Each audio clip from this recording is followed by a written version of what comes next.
Mentari pagi menelusup perlahan lewat celah jendela besar kamar Erika, menyinari wajahnya yang tampak tenang dalam tidur. Ia membuka matanya perlahan, mendapati kehangatan tubuh Reza yang masih terlelap di sebelahnya. Suaminya itu tampak damai, dengan napas teratur dan wajah tenang. Erika menatapnya beberapa detik, lalu tersenyum kecil sebelum bangkit dari tempat tidur dan turun ke dapur untuk menyiapkan sarapan kesukaan Reza. Roti panggang, telur mata sapi, dan kopi hitam tanpa gula. Hidup mereka tampak sempurna di mata siapapun. Erika adalah wanita mandiri yang mewarisi sebuah hotel butik mewah dari almarhum ayahnya. Meski warisan itu besar, ia tetap bekerja keras membesarkan usaha tersebut dan membawa hotelnya menjadi salah satu destinasi premium di kotanya. Reza, sang suami, bergabung membantu di bagian manajemen. Ia lulusan manajemen bisnis, dan Erika percaya bahwa bersama-sama, mereka akan menjadikan bisnis keluarga ini berkembang lebih pesat lagi. Setiap hari, Erika merasa diberkahi. Ia tak pernah menyangka bahwa pria seperti Reza, yang tampan, cerdas, dan sopan, bisa jatuh cinta padanya yang dulu hanya dikenal sebagai putri tunggal dari pemilik hotel. Mereka bertemu di kampus saat seminar wirausaha, dan sejak saat itu hubungan mereka tumbuh dalam rasa saling mendukung. Reza selalu membuat Erika merasa menjadi wanita paling dicintai di dunia. Di tahun-tahun awal pernikahan mereka, Reza membantu menata ulang sistem operasional hotel. Ia memperkenalkan teknologi baru, membentuk tim pemasaran digital, dan menjalin hubungan baik dengan investor. Erika merasa ia sangat beruntung. Pagi itu, setelah sarapan bersama, Reza mengecup kening Erika sambil berkata, "Sayang, aku akan meeting dengan vendor linen hotel siang ini, jadi mungkin pulangnya agak sore." "Ya, hati-hati. Ya, jangan lupa makan siang," balas Erika lembut. Kebersamaan mereka terasa begitu hangat. Erika bahkan tidak keberatan menyerahkan sebagian tanggung jawab strategis hotel pada Reza. Ia berpikir itulah bentuk dari cinta dan kepercayaan dalam pernikahan. Berbagi segalanya tanpa curiga. Bahkan aset hotel yang sebelumnya atas nama tunggalnya pun ia bagi dua dengan Reza setelah pernikahan. Karena menurutnya, membangun rumah tangga berarti menyatukan segalanya, termasuk kekayaan. Hari-hari berjalan seperti biasa. Erika sibuk dengan agenda renovasi lobi utama hotel, sementara Reza mengurusi promosi baru untuk paket Staycation. Mereka kerap berbagi tawa di kantor, makan siang bersama di restoran rooftop hotel, dan bahkan pulang bersama saat pekerjaan selesai. Beberapa karyawan bahkan menyebut mereka pasangan ideal. Erika senang mendengarnya. Ia selalu ingin rumah tangganya menjadi panutan, bukan hanya bagi anak-anak kelak, tetapi juga bagi lingkungan kerja mereka. Suatu malam, saat mereka sedang duduk berdua di balkon kamar dengan secangkir teh, Reza berkata, "Aku pikir, ayahmu pasti bangga melihat kamu sekarang. Kamu hebat, Rick. Hotel ini makin maju." Erika menoleh dengan mata yang sedikit berkaca. Hatinya bergetar oleh ucapan itu. "Tanpa kamu juga aku nggak bisa. Za, kamu banyak bantu." Reza tersenyum. Mereka berpelukan di bawah bintang-bintang malam, seolah dunia milik mereka berdua saja. Tapi cinta, betapapun indahnya, seringkali menyimpan sudut gelap yang tak disadari. Erika tak pernah menaruh curiga sedikit pun kepada Reza. Bahkan saat Reza mulai sering pulang terlambat karena urusan kerja, ia menganggapnya hal yang wajar. Ketika Reza harus bepergian keluar kota untuk bertemu vendor, Erika sendiri yang menyiapkan koper dan bekal makanan ringan. Ia percaya, karena dari awal pernikahan, Reza tak pernah memberi alasan untuk diragukan. Erika juga tipe perempuan yang tidak suka mencampuri terlalu dalam urusan pekerjaan Reza. Baginya, kepercayaan adalah fondasi utama. Ia tidak pernah mengecek ponsel suaminya, tidak bertanya berlebihan jika Reza terlihat lelah dan tak banyak bicara. Ia hanya akan menyuguhkan teh hangat dan membiarkan Reza bercerita jika mau. Dalam diam, ia merasa bahagia menjalani pernikahan seperti ini. Tenang, stabil, dan saling menghargai ruang masing-masing. Namun ada satu hal yang sering diabaikan Erika, yakni perasaannya sendiri. Ia tak pernah benar-benar memikirkan apakah ia juga cukup dicintai, cukup didengarkan, atau cukup diperjuangkan. Ia terlalu sibuk menjadi istri yang baik, anak yang membanggakan almarhum ayahnya, dan pemimpin yang adil di tempat kerja. Ia menutup segala potensi masalah dengan kata-kata, "Itu cuma lelah, nanti juga baik lagi." Dalam hati, Erika tak tahu bahwa yang ia kira pondasi kuat ternyata mulai retak. Ia tak tahu bahwa di balik senyuman Reza, tersembunyi sesuatu yang berbahaya. Ia tidak pernah menyangka bahwa tempat teraman yang ia bangun sendiri, hotel milik keluarganya, kelak akan menjadi panggung pengkhianatan yang paling kejam. Suatu malam, Erika tertidur di sofa karena terlalu lelah membaca laporan keuangan hotel. Saat terbangun pukul 3 dini hari, ia menyadari Reza belum pulang. Ia mengira suaminya hanya tertidur di ruang kerja hotel atau mungkin ada urusan mendadak. Ia mencoba menelepon, namun hanya terdengar nada sambung. Erika menunggu sambil menenangkan diri, mencoba berpikir positif. Keesokan harinya, Reza pulang dengan alasan bahwa ia lembur menyusun proposal partnership untuk investor asing.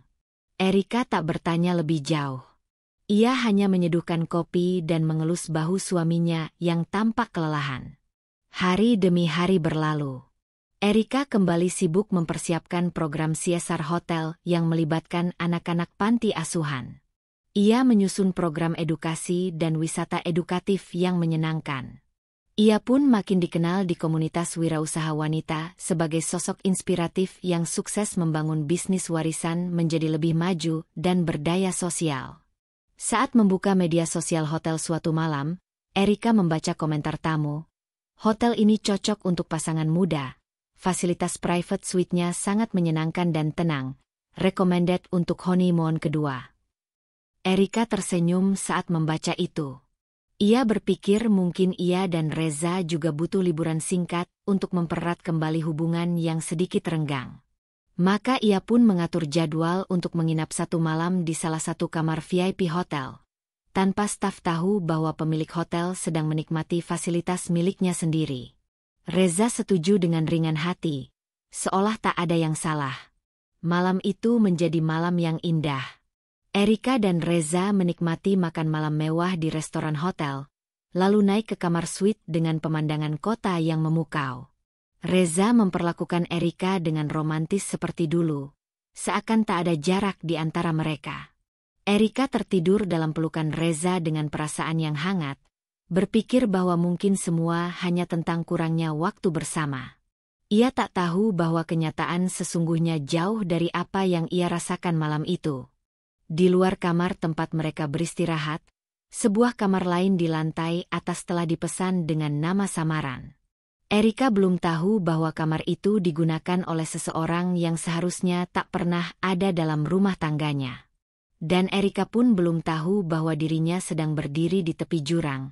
Hanya tinggal satu langkah lagi sebelum semuanya runtuh. Tanggal itu sudah lama Erika tandai di kalender kerjanya. Ia bahkan menolak undangan seminar kewirausahaan di luar kota demi bisa merayakan hari jadi pernikahannya yang ke-7 dengan Reza.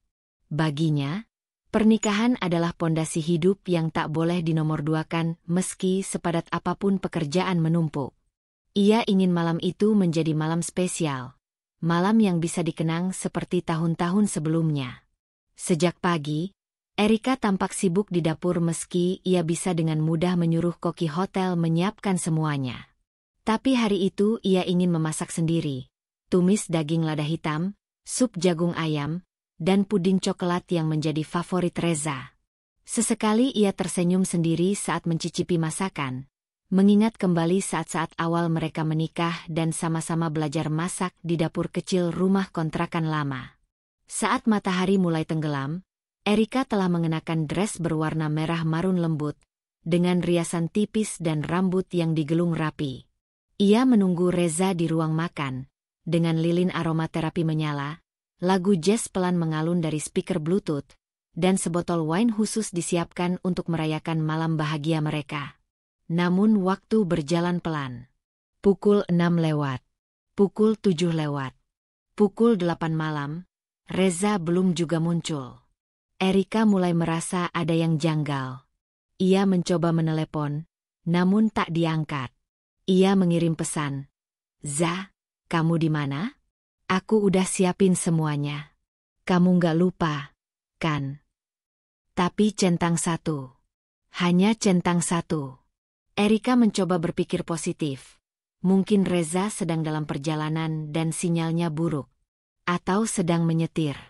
Pukul 9 lewat 15 menit, suara pintu dibuka membuat Erika bergegas berdiri. Reza masuk dengan wajah sedikit panik, napas terengah, dan kemeja yang sedikit kusut. Maaf banget ya, Rick. Aku benar-benar lupa waktu. Tadi meeting sama klien dadakan. Mereka datang dari luar kota dan aku nggak enak nolak. Erika menelan ludah.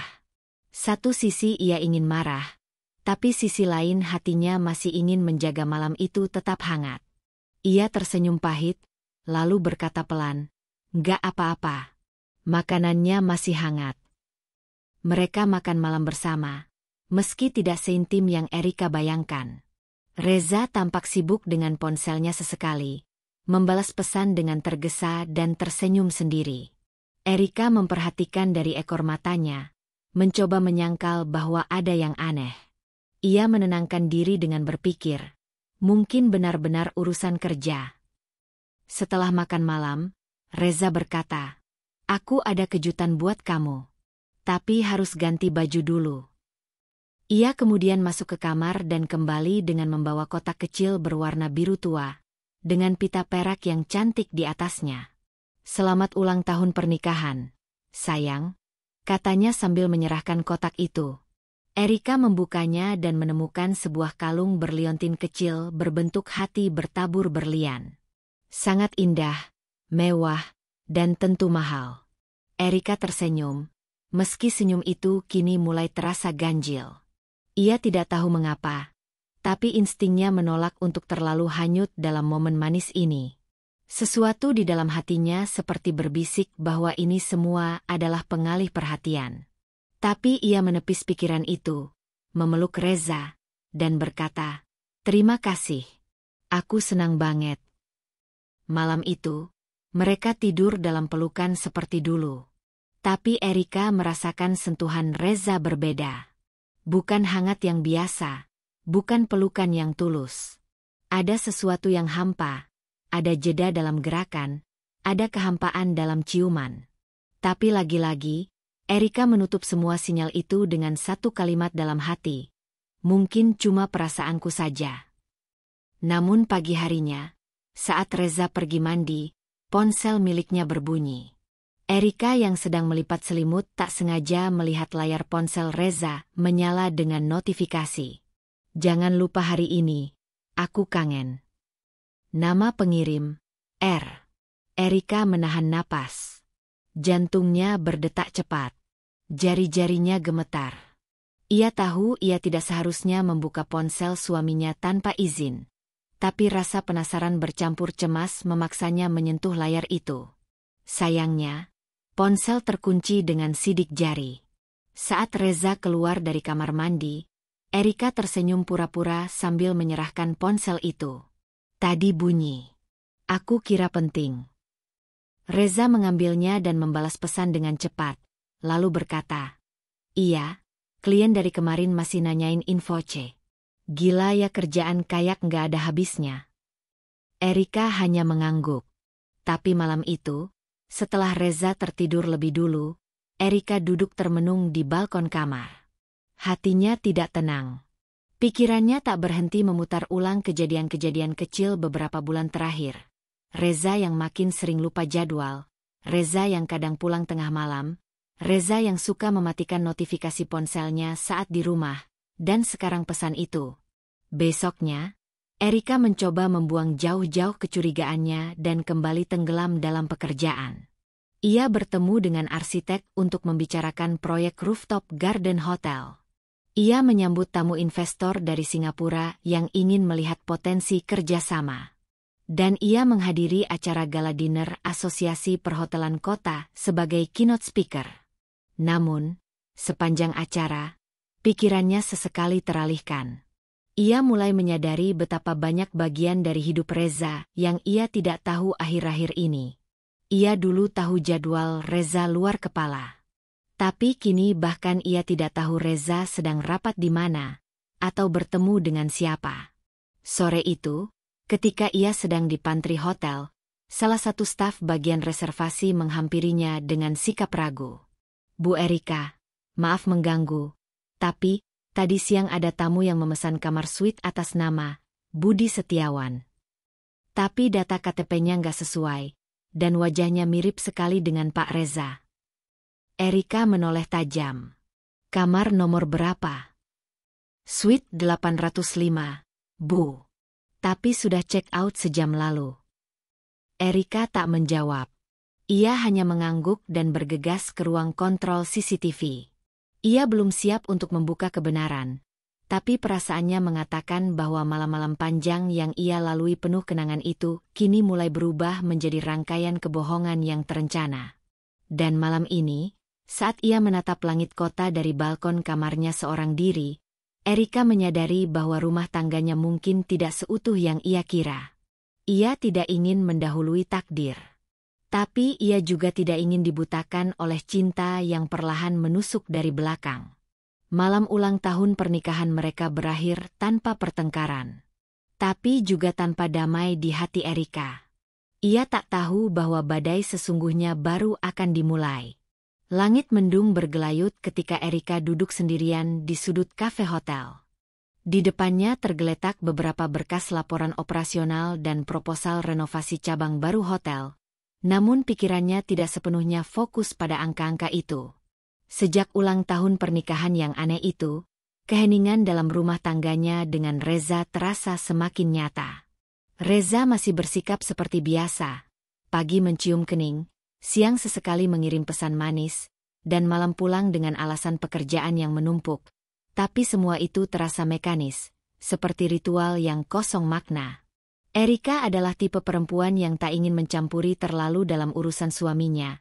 Tapi akhir-akhir ini, keinginan untuk tahu lebih banyak tentang kegiatan Reza muncul bukan karena rasa curiga semata, melainkan karena perasaan yang semakin tidak tenang. Reza tak lagi mengajak bicara seperti dulu. Tak lagi menceritakan detail pekerjaannya, dan bahkan saat mereka duduk berdampingan pun, ada jeda panjang tanpa pembicaraan. Keheningan itu seperti tembok tak kasat mata yang perlahan-lahan memisahkan mereka. Beberapa kali Erika memutuskan untuk tidak menghiraukan suara-suara dalam hatinya. Ia mengalihkan perasaan itu dengan bekerja. Ia menyibukkan diri mengurus rencana renovasi rooftop garden yang akan dijadikan ruang wedding open air pertama di kotanya. Ia juga mulai menjajaki kemungkinan kerjasama dengan investor dari Jepang yang tertarik dengan konsep budaya lokal di hotelnya. Semua itu ia lakukan dengan semangat, tapi tetap saja, ada bagian dalam dirinya yang merasa kosong, seperti ia sedang membangun rumah besar di atas tanah yang rapuh. Suatu malam, Erika pulang ke rumah lebih awal dan mendapati rumah sepi. Tak ada suara TV, tak ada aroma kopi kesukaan Reza yang biasanya ia seduh saat lembur, dan tak ada jejak suaminya di ruang kerja. Erika menelepon Reza, tapi tidak diangkat. Ia mencoba menunggu sambil menonton berita, tapi jam sudah menunjukkan pukul 10 malam. Reza baru pulang pukul 11 lewat, dengan rambut sedikit berantakan dan kemeja yang tidak dimasukkan ke dalam celana. "Maaf, aku rapat sama vendor properti buat proyek cabang hotel yang baru," ujar Reza cepat sambil mencium pipinya lalu berlalu ke kamar mandi. Erika tidak bertanya. Ia hanya mengangguk pelan sambil mencatat dalam hati. Vendor mana yang rapat sampai hampir tengah malam? Keesokan harinya, Erika bertemu dengan salah satu manajer cabang hotel di Bandung melalui panggilan video. Dalam pembicaraan ringan mereka, Erika menanyakan soal kerja sama properti yang katanya sedang Reza godok. Tapi manajer itu tampak bingung. "Maaf, Bu Erika, Setahu saya belum ada jadwal rapat dengan vendor baru minggu ini. Justru kami masih menunggu hasil presentasi yang akan Bapak Reza kirimkan. Erika mengangguk pelan. Tak ingin membuat siapapun curiga. Setelah panggilan itu ditutup, ia duduk diam menatap layar laptop kosong. Rasanya seperti ada yang menusuk perutnya. Ia ingin percaya bahwa semuanya hanya kesalahan informasi. Tapi intuisi perempuan dalam dirinya berkata lain. Hari-hari berikutnya, Reza semakin sering pergi tanpa penjelasan detail. Ia mengaku sibuk mengurusi pertemuan investor, urusan dengan kontraktor, dan revisi proposal proyek ekspansi hotel. Erika menanyakan hal-hal ringan, mencoba masuk pelan-pelan, tapi Reza semakin lihai mengalihkan. Ia pandai membuat semua terdengar wajar dan meyakinkan. Namun mata dan gerak tubuhnya tidak pernah bisa sepenuhnya menutupi kegelisahan yang tumbuh. Erika pun mulai menyimpan pertanyaan dalam diam. Ia tak mau langsung memvonis Reza berbuat salah. Tapi ia juga tak bisa membiarkan dirinya menjadi wanita yang dibohongi. Ia ingin tahu kebenarannya, apapun bentuknya. Suatu sore, Erika duduk bersama ibunya yang sedang menjahit di beranda rumah. Sambil menyeruput teh, ibunya berkata dengan lembut, "Rick, kamu kelihatan capek. Ibu tahu kamu gak pernah suka cerita soal rumah tangga kamu. Tapi kalau ada yang gak kamu nyamanin, kamu jangan dipendam sendirian." Erika menghela napas, mencoba tersenyum. "Aku baik-baik aja, Bu. Cuma lagi banyak kerjaan." Tapi matamu bilang beda. Ibunya menatap penuh kasih. "Ibu cuma takut kamu terlalu banyak ngalah dan percaya, sampai kamu lupa jaga dirimu sendiri." Kalimat itu menghantam keras di dalam dada Erika. Ia memang selalu ingin menjadi istri yang bisa diandalkan. Ia ingin membuktikan bahwa perempuan bisa memimpin usaha besar, menjadi istri, dan menjadi ibu dalam satu waktu. Tapi ternyata, dalam upayanya menjaga segalanya tetap utuh, ia justru membiarkan hatinya sendiri retak perlahan. Malam itu, saat Reza tertidur di sampingnya, Erika menatap layar ponselnya yang kosong. Ia menatap wajah suaminya yang tampak damai dalam tidur. Tapi ia tak bisa lagi menepis semua kejanggalan yang terus muncul. Ia tahu, jika terus membiarkan semua ini berlalu, maka ia akan menjadi korban dari kepercayaannya sendiri. Erika pun mulai mengatur napas. Ia tak ingin menjadi istri yang membabi buta. Ia ingin menjadi perempuan yang berani menghadapi kenyataan, seburuk apapun bentuknya. Maka ia pun membuat keputusan kecil yang mengubah segalanya. Ia mulai meminta staf kepercayaan hotel untuk membuat salinan data pemesanan kamar suite dari beberapa minggu terakhir. Ia ingin tahu siapa saja yang memesan kamar atas nama samaran. Ia juga meminta IT Hotel memeriksa apakah ada akses tamu yang menggunakan hak istimewa tanpa prosedur standar. Permintaan itu ia bungkus sebagai bentuk audit sistem pelayanan VIP, dan staf tak ada yang curiga. Hari-hari berikutnya, Erika mulai menyusun potongan-potongan puzzle. Ia tak langsung mendapatkan jawaban. Tapi keheningan Reza, kebiasaan barunya yang pulang larut, dan kebohongan-kebohongan kecil yang tak disadari mulai menjadi petunjuk. Ia mulai belajar membaca pola, menebak celah, dan perlahan menemukan celah-celah kecurangan yang tersembunyi rapi.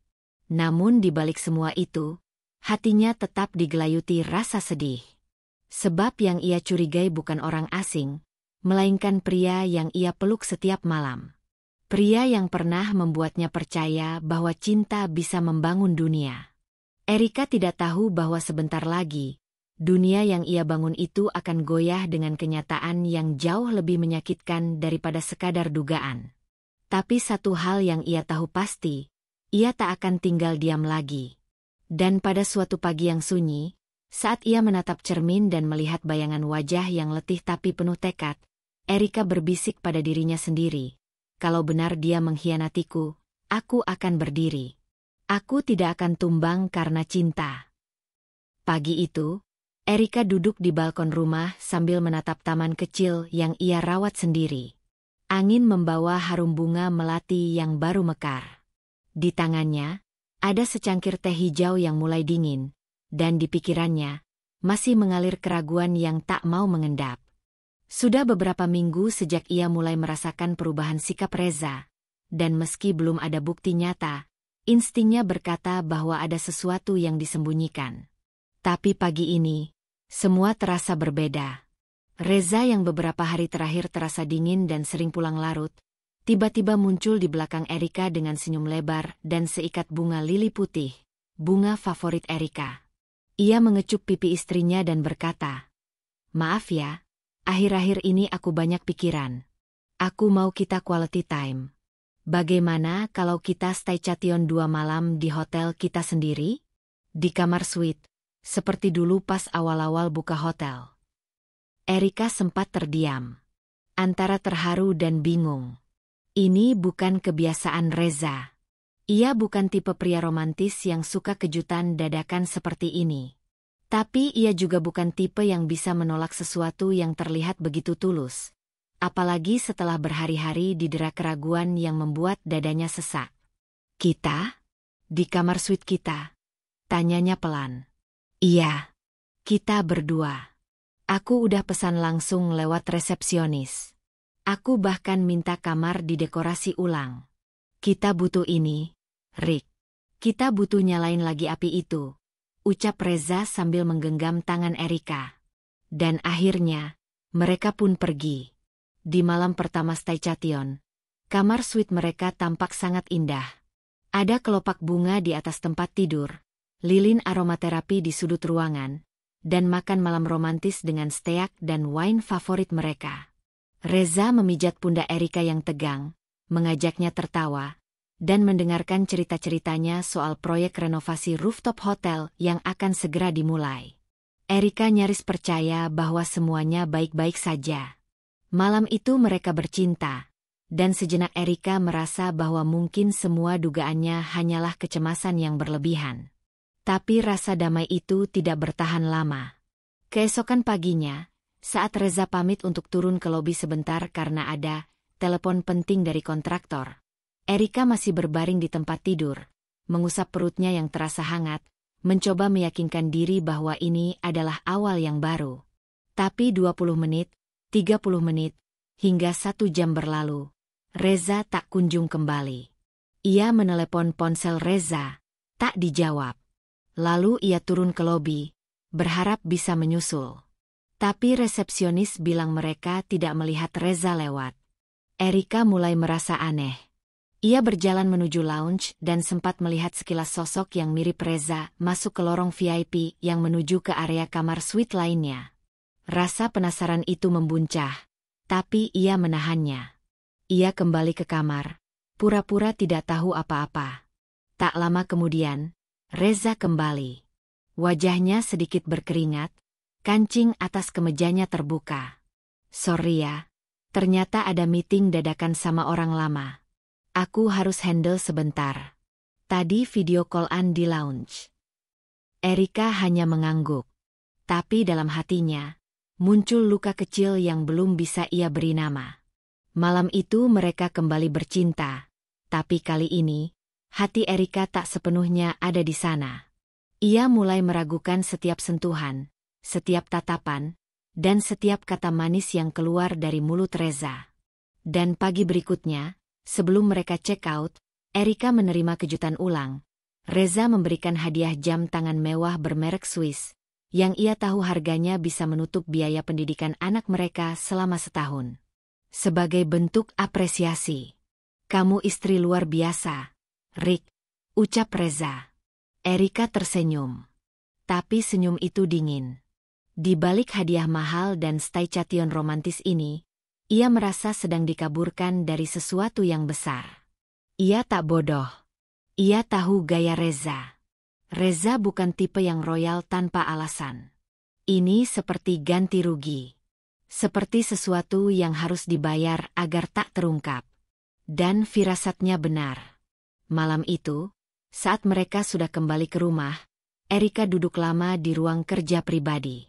Ia membuka laptopnya, mengakses sistem reservasi hotel, dan mengecek riwayat pemesanan suite selama 2 hari terakhir. Ia menemukan nama yang sangat asing tapi mencurigakan. Andhika M. Nama yang tak pernah ia dengar. Tapi entah kenapa terasa terlalu rapi.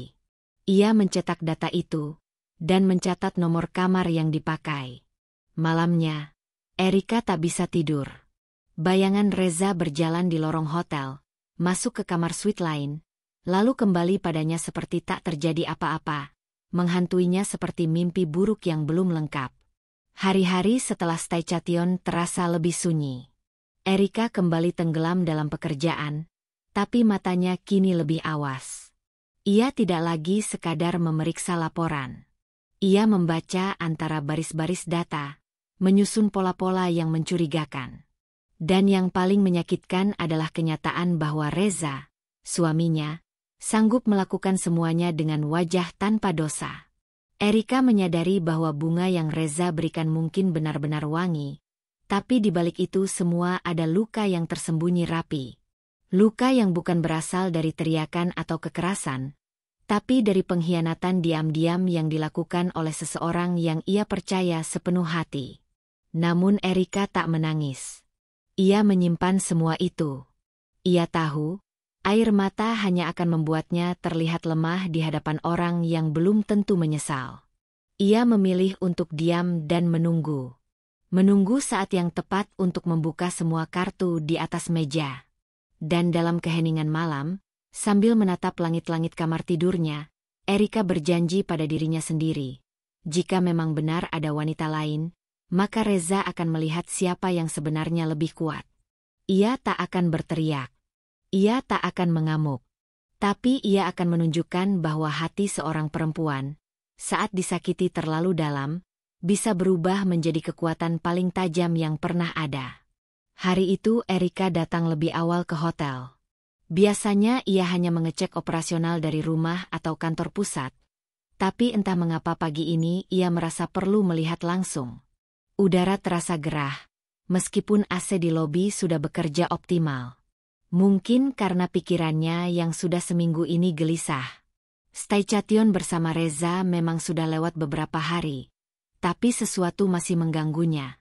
Bayang-bayang waktu Reza menghilang selama 1 jam di hotel itu, lalu kemunculan tamu dengan nama mencurigakan. Semuanya belum bisa ia lupakan. Ia berjalan pelan menyusuri koridor menuju ruang kantor manajer operasional. Di tengah perjalanan, seorang staf housekeeping bernama Nila menghampirinya dengan ekspresi ragu-ragu.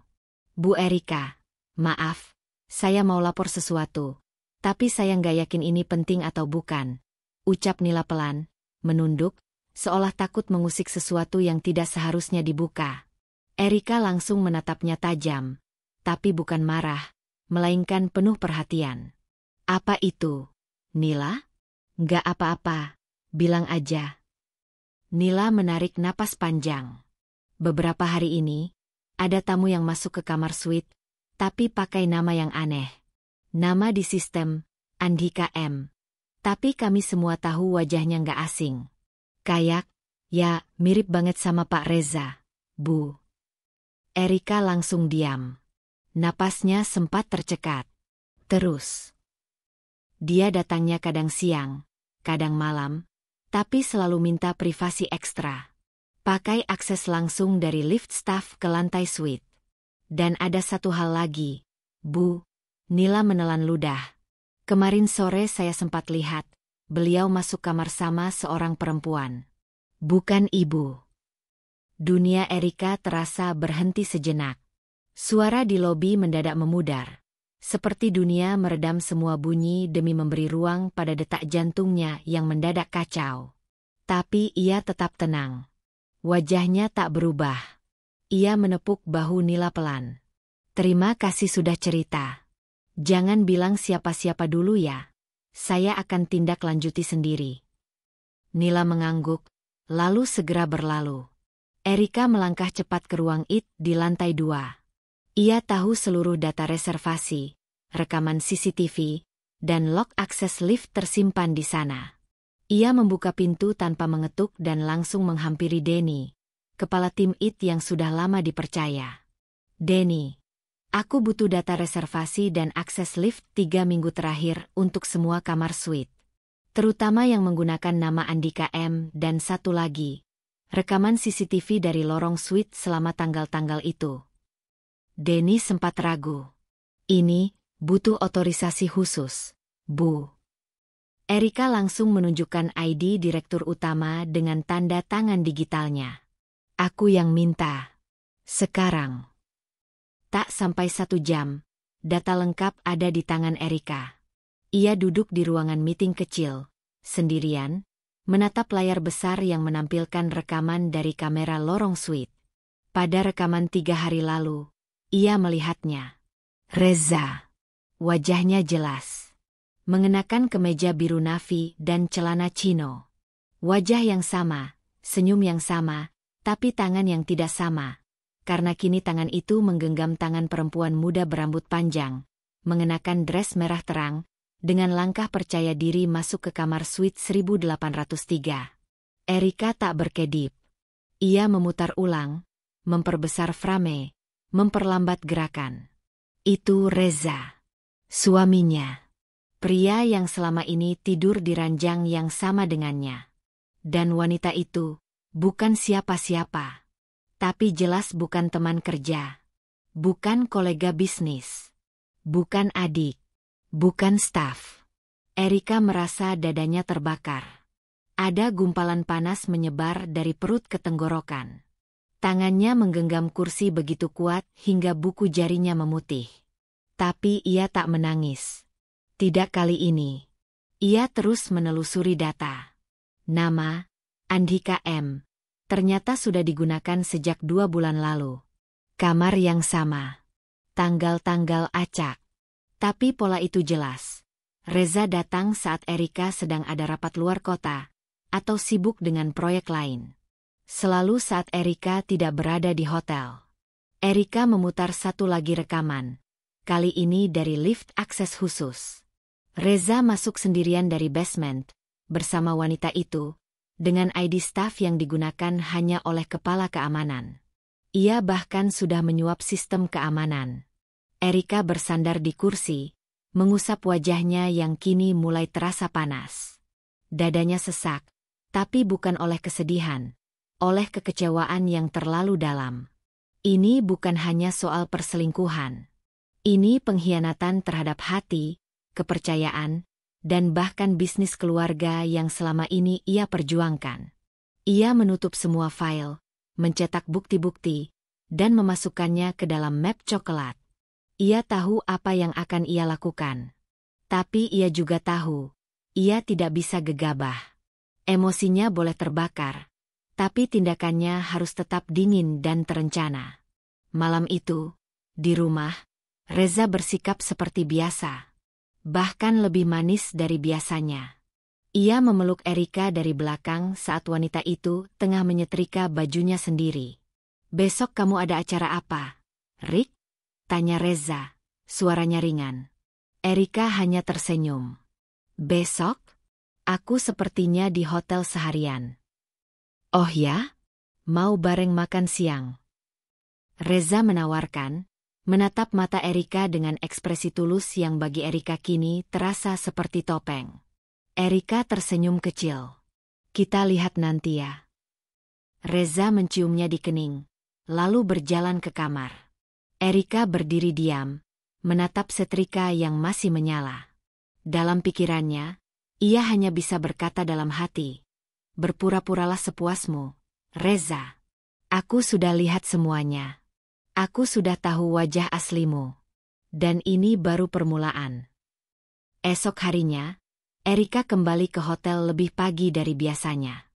Ia membawa map berisi bukti-bukti yang akan mengubah segalanya.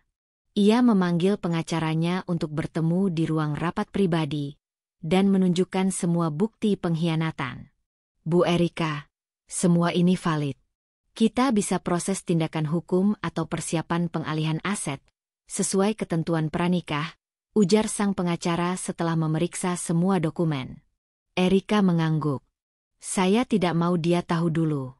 Kita siapkan semuanya pelan-pelan. Tapi kalau saya beri tanda, Malam itu juga semua aksesnya dicabut. Mulai dari rekening, saham, sampai mobil kantor. Pengacaranya mengangguk paham. Baik, Bu. Hari itu Erika tak banyak bicara dengan staf lain. Ia fokus bekerja, tapi semua yang ia lakukan mengarah pada satu hal, persiapan hari pengusiran. Ia belum akan bertindak hari ini. Ia masih mengatur skenario. Ia akan menunggu Reza melangkah ke jebakannya sendiri, kembali ke kamar suite yang sama, dengan wanita yang sama. Saat itulah semua topeng akan runtuh. Dan disinilah ia sekarang. Di titik antara keheningan dan badai. Erika tahu, hotel ini menyimpan rahasia besar. Tapi sebentar lagi, rahasia itu akan terbongkar. Dan bukan hanya Reza yang akan terkejut. Semua orang yang mengira Erika adalah perempuan lemah akan melihat bahwa ia bukan hanya istri yang disakiti. Ia adalah pemilik tahta. Dan ia akan menarik semua yang bukan hak orang lain, dengan kepala tegak dan tanpa air mata. Malam itu seharusnya menjadi malam yang biasa saja bagi Erika. Ia baru saja menyelesaikan rapat dengan investor asal luar negeri yang tertarik menjalin kerjasama dengan jaringan hotel miliknya. Tubuhnya lelah, tapi hatinya tenang. Ia merasa telah mencapai titik di mana hidupnya mulai stabil, meski sempat dikhawatirkan oleh beberapa masalah internal. Ia memutuskan untuk beristirahat di salah satu kamar suite hotel miliknya, hotel yang dahulu ia warisi dari mendiang ayahnya. Tempat yang memiliki nilai emosional dan sejarah panjang dalam hidupnya. Tapi ia tidak pernah menyangka, justru di tempat inilah dunianya akan runtuh tanpa ampun.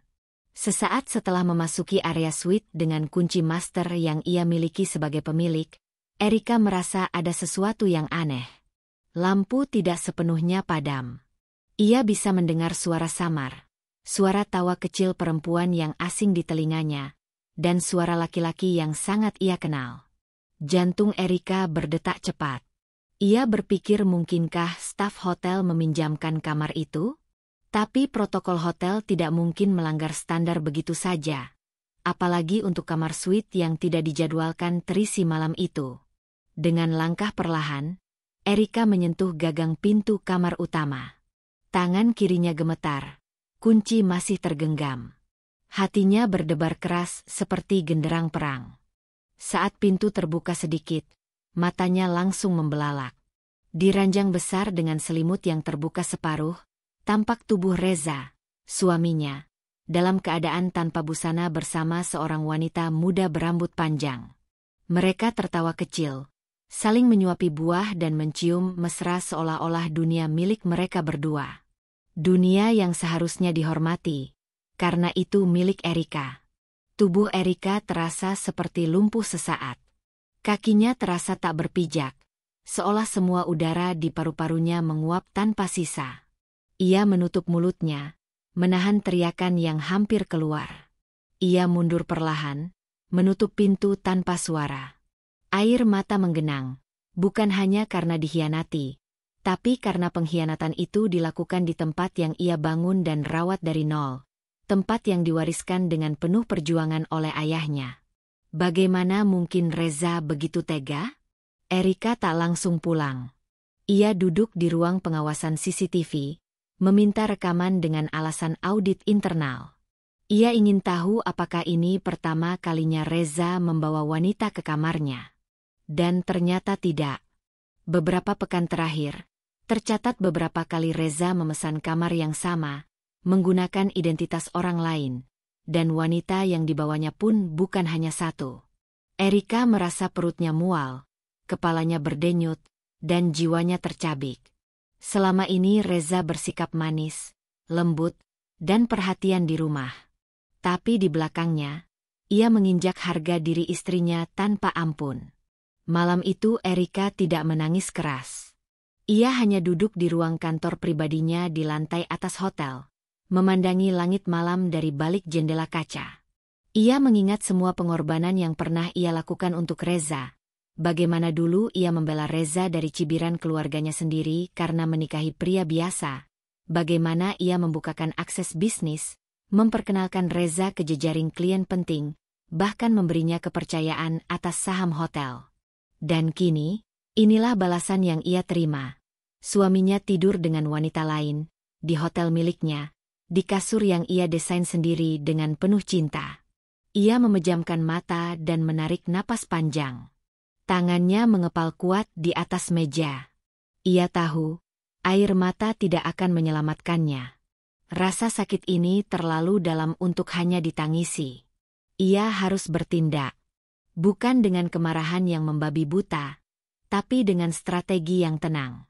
Ia tahu satu hal, ia tidak akan membiarkan Reza menghancurkan dirinya lebih jauh. Keesokan paginya, Reza pulang seperti biasa. Seolah tak terjadi apa-apa. Ia bahkan sempat mencium kening Erika dan berkata, "Kamu kelihatan capek banget, sayang. Jangan kerja terlalu keras." Kalimat itu seperti pisau yang menusuk di balik senyum palsunya. Erika tersenyum tipis.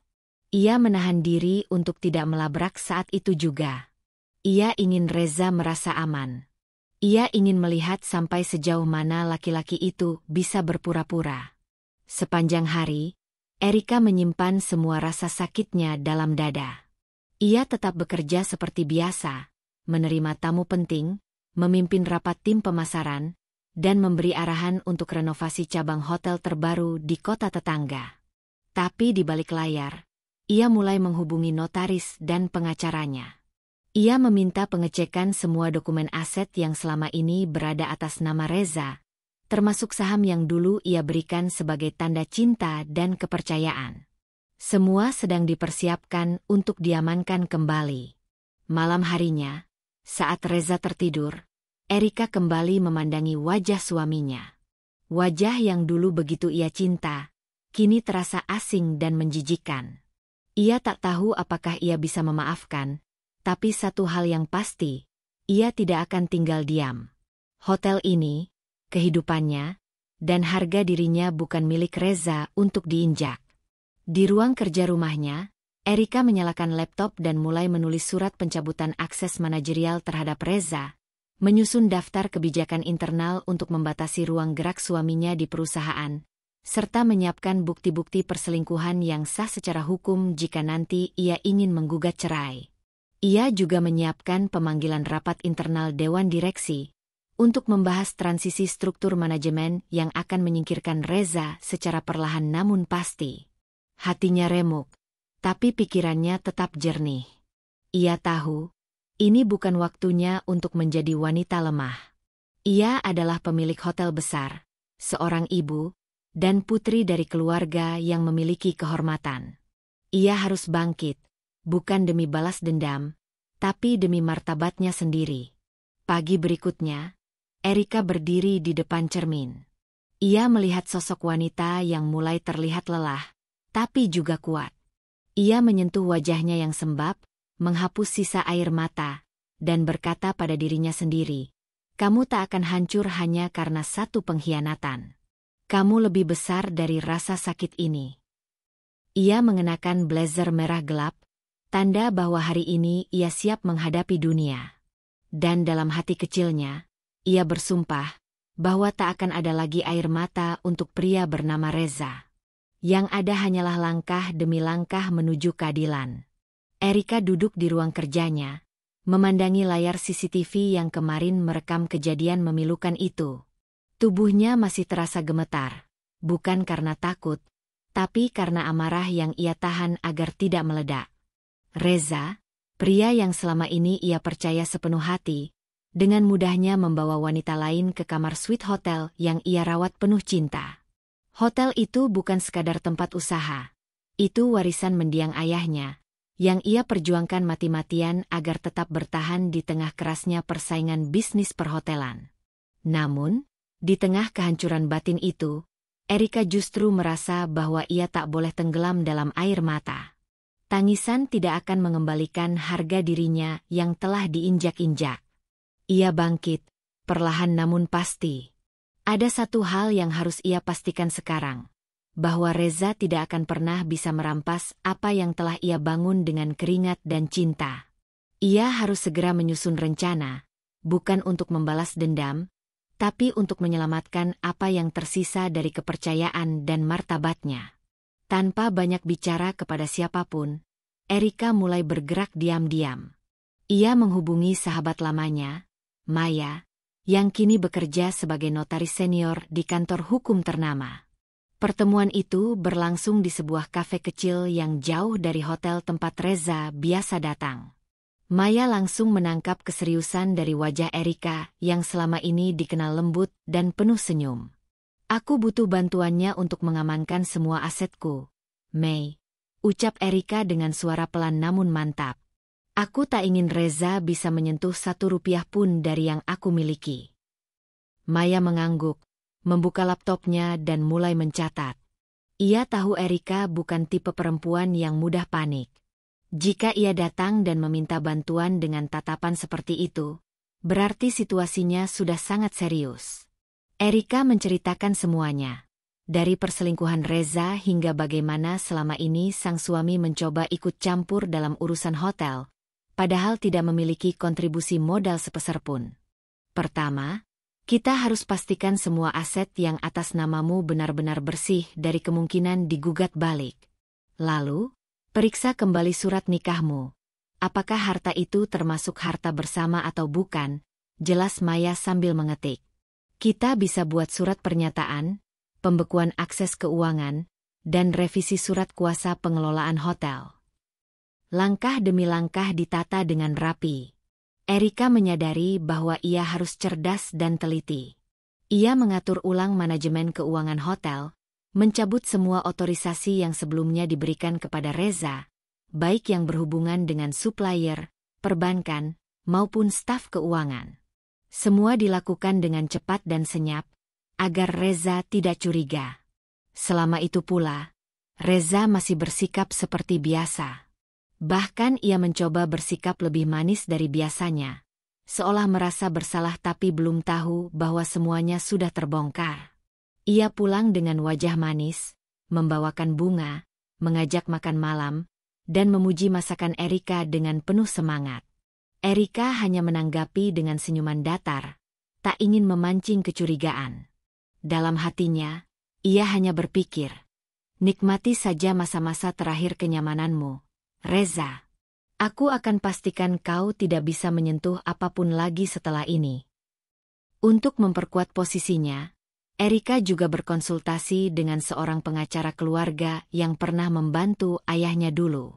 Ia menjelaskan niatnya, bukan untuk menjebloskan Reza ke penjara, tapi untuk memastikan bahwa Reza tak akan bisa menggugat atau mengklaim hak atas aset yang sepenuhnya milik Erika.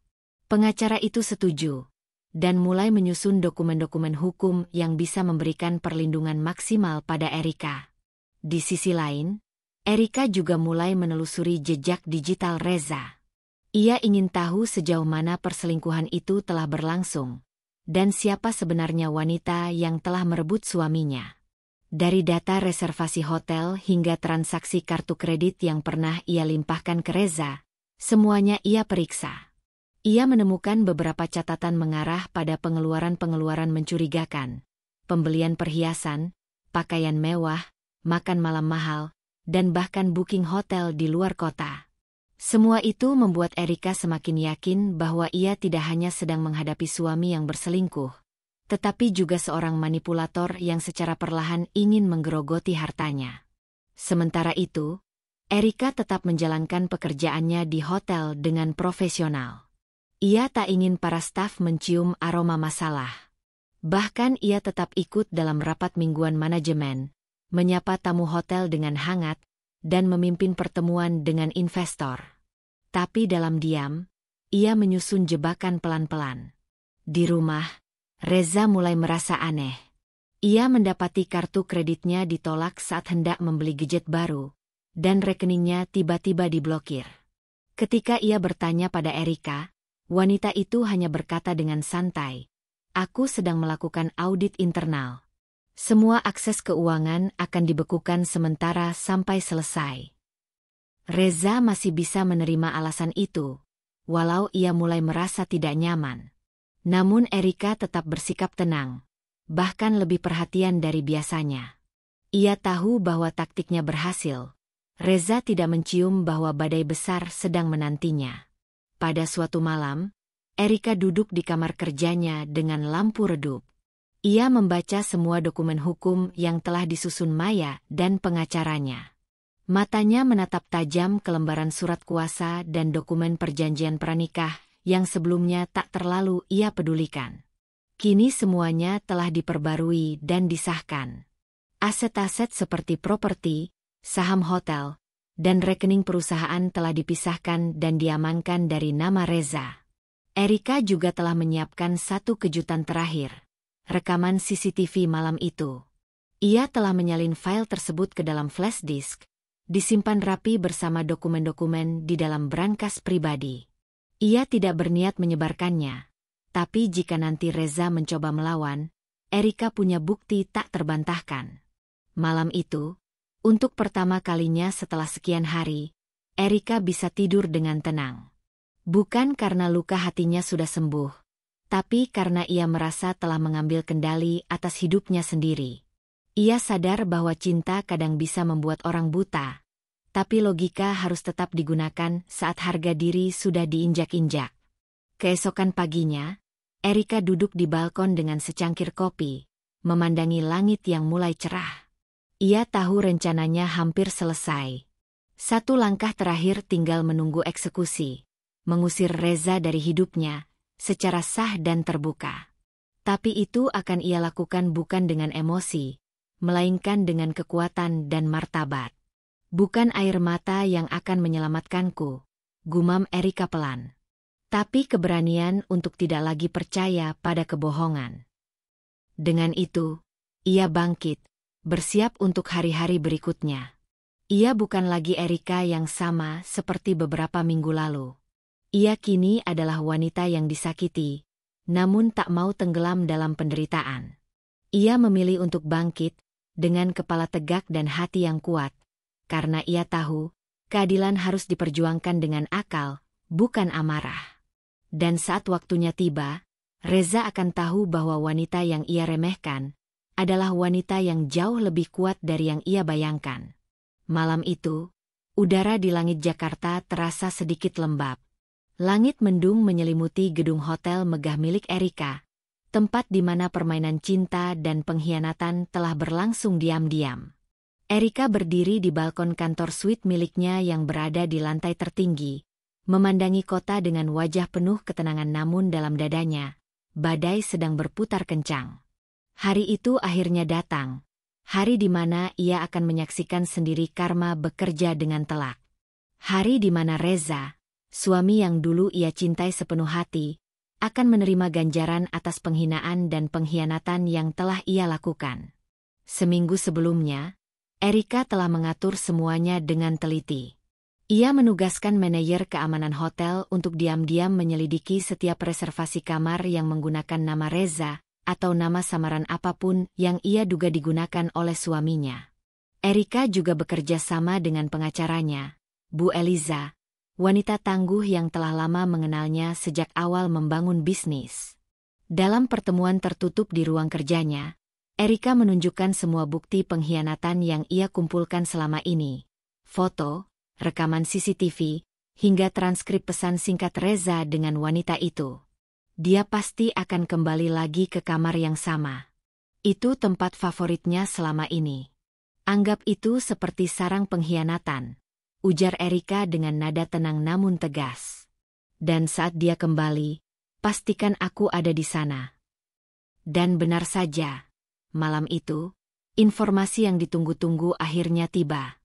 Salah satu staf reservasi yang sudah diberi kode khusus, mengirimkan pesan ke manajer keamanan bahwa seseorang atas nama Randy baru saja check-in di kamar suite yang dulu kerap digunakan Reza. Erika tahu betul, itu adalah nama samaran yang dipakai Reza untuk merahasiakan jejaknya. Lebih meyakinkan lagi, wanita yang bersamanya adalah perempuan yang sama dalam rekaman CCTV sebelumnya. Dengan rapi dan elegan, Erika mengenakan setelan formal hitam dengan sepatu hak tinggi. Ia tidak membawa amarah yang meledak-ledak, namun ketegasan dan wibawa yang tak terbantahkan. Bersama Bu Eliza dan 2 satpam hotel, Erika berjalan menyusuri koridor lantai 10, tempat kamar yang dihuni Reza berada. Setiap langkahnya terasa mantap dan berisi. Kali ini bukan hanya soal pengkhianatan pribadi, tapi soal harga diri, soal menegakkan batas dan kebenaran di tempat yang selama ini ia bangun dengan jerih payah. Sesampainya di depan kamar, satpam mengetuk dengan sopan namun mantap. Tidak ada jawaban. Kemudian satu ketukan keras lagi. "Buka pintunya, Reza. Aku tahu kau di dalam," kata Erika lantang namun tetap mengontrol nada suaranya. Beberapa detik kemudian, terdengar suara langkah tergesa dan klik pintu terbuka perlahan.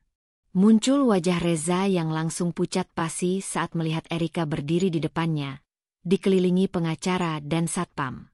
Di baliknya, terlihat wanita muda yang hanya mengenakan handuk kecil dengan wajah panik. Wajah Reza bergetar, seolah tak percaya apa yang sedang terjadi. Ia mencoba menutup pintu, namun satpam dengan sigap menahannya dan membuka lebar-lebar pintu itu. "Silakan lihat, Bu," kata satpam sopan sambil menyingkir sedikit. Erika melangkah masuk, memandangi ruangan itu dengan tatapan tajam. Tempat tidur masih berantakan, aroma parfum wanita menyengat di udara, dan botol-botol anggur berserakan di meja.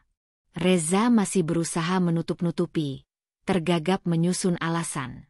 Ini nggak seperti yang kamu pikir." "Sudah cukup," potong Erika cepat. "Aku tahu persis seperti apa ini. Dan mulai malam ini, kamu sudah tidak punya tempat lagi di hidupku. Termasuk di hotel ini." Wanita selingkuhan Reza tampak ketakutan dan mencoba menyelinap pergi, namun Erika menahannya. "Jangan khawatir. Aku tidak akan melukai siapapun. Tapi biar kamu tahu, pria yang kamu banggakan ini adalah suamiku, dan dia melakukan ini di hotel milikku. Sekarang silakan kalian keluar." Reza mulai marah, mencoba membentak satpam. "Kalian gak punya hak ngusir gue dari sini. Gue bayar mahal buat kamar ini." Erika tertawa kecil, dingin namun anggun.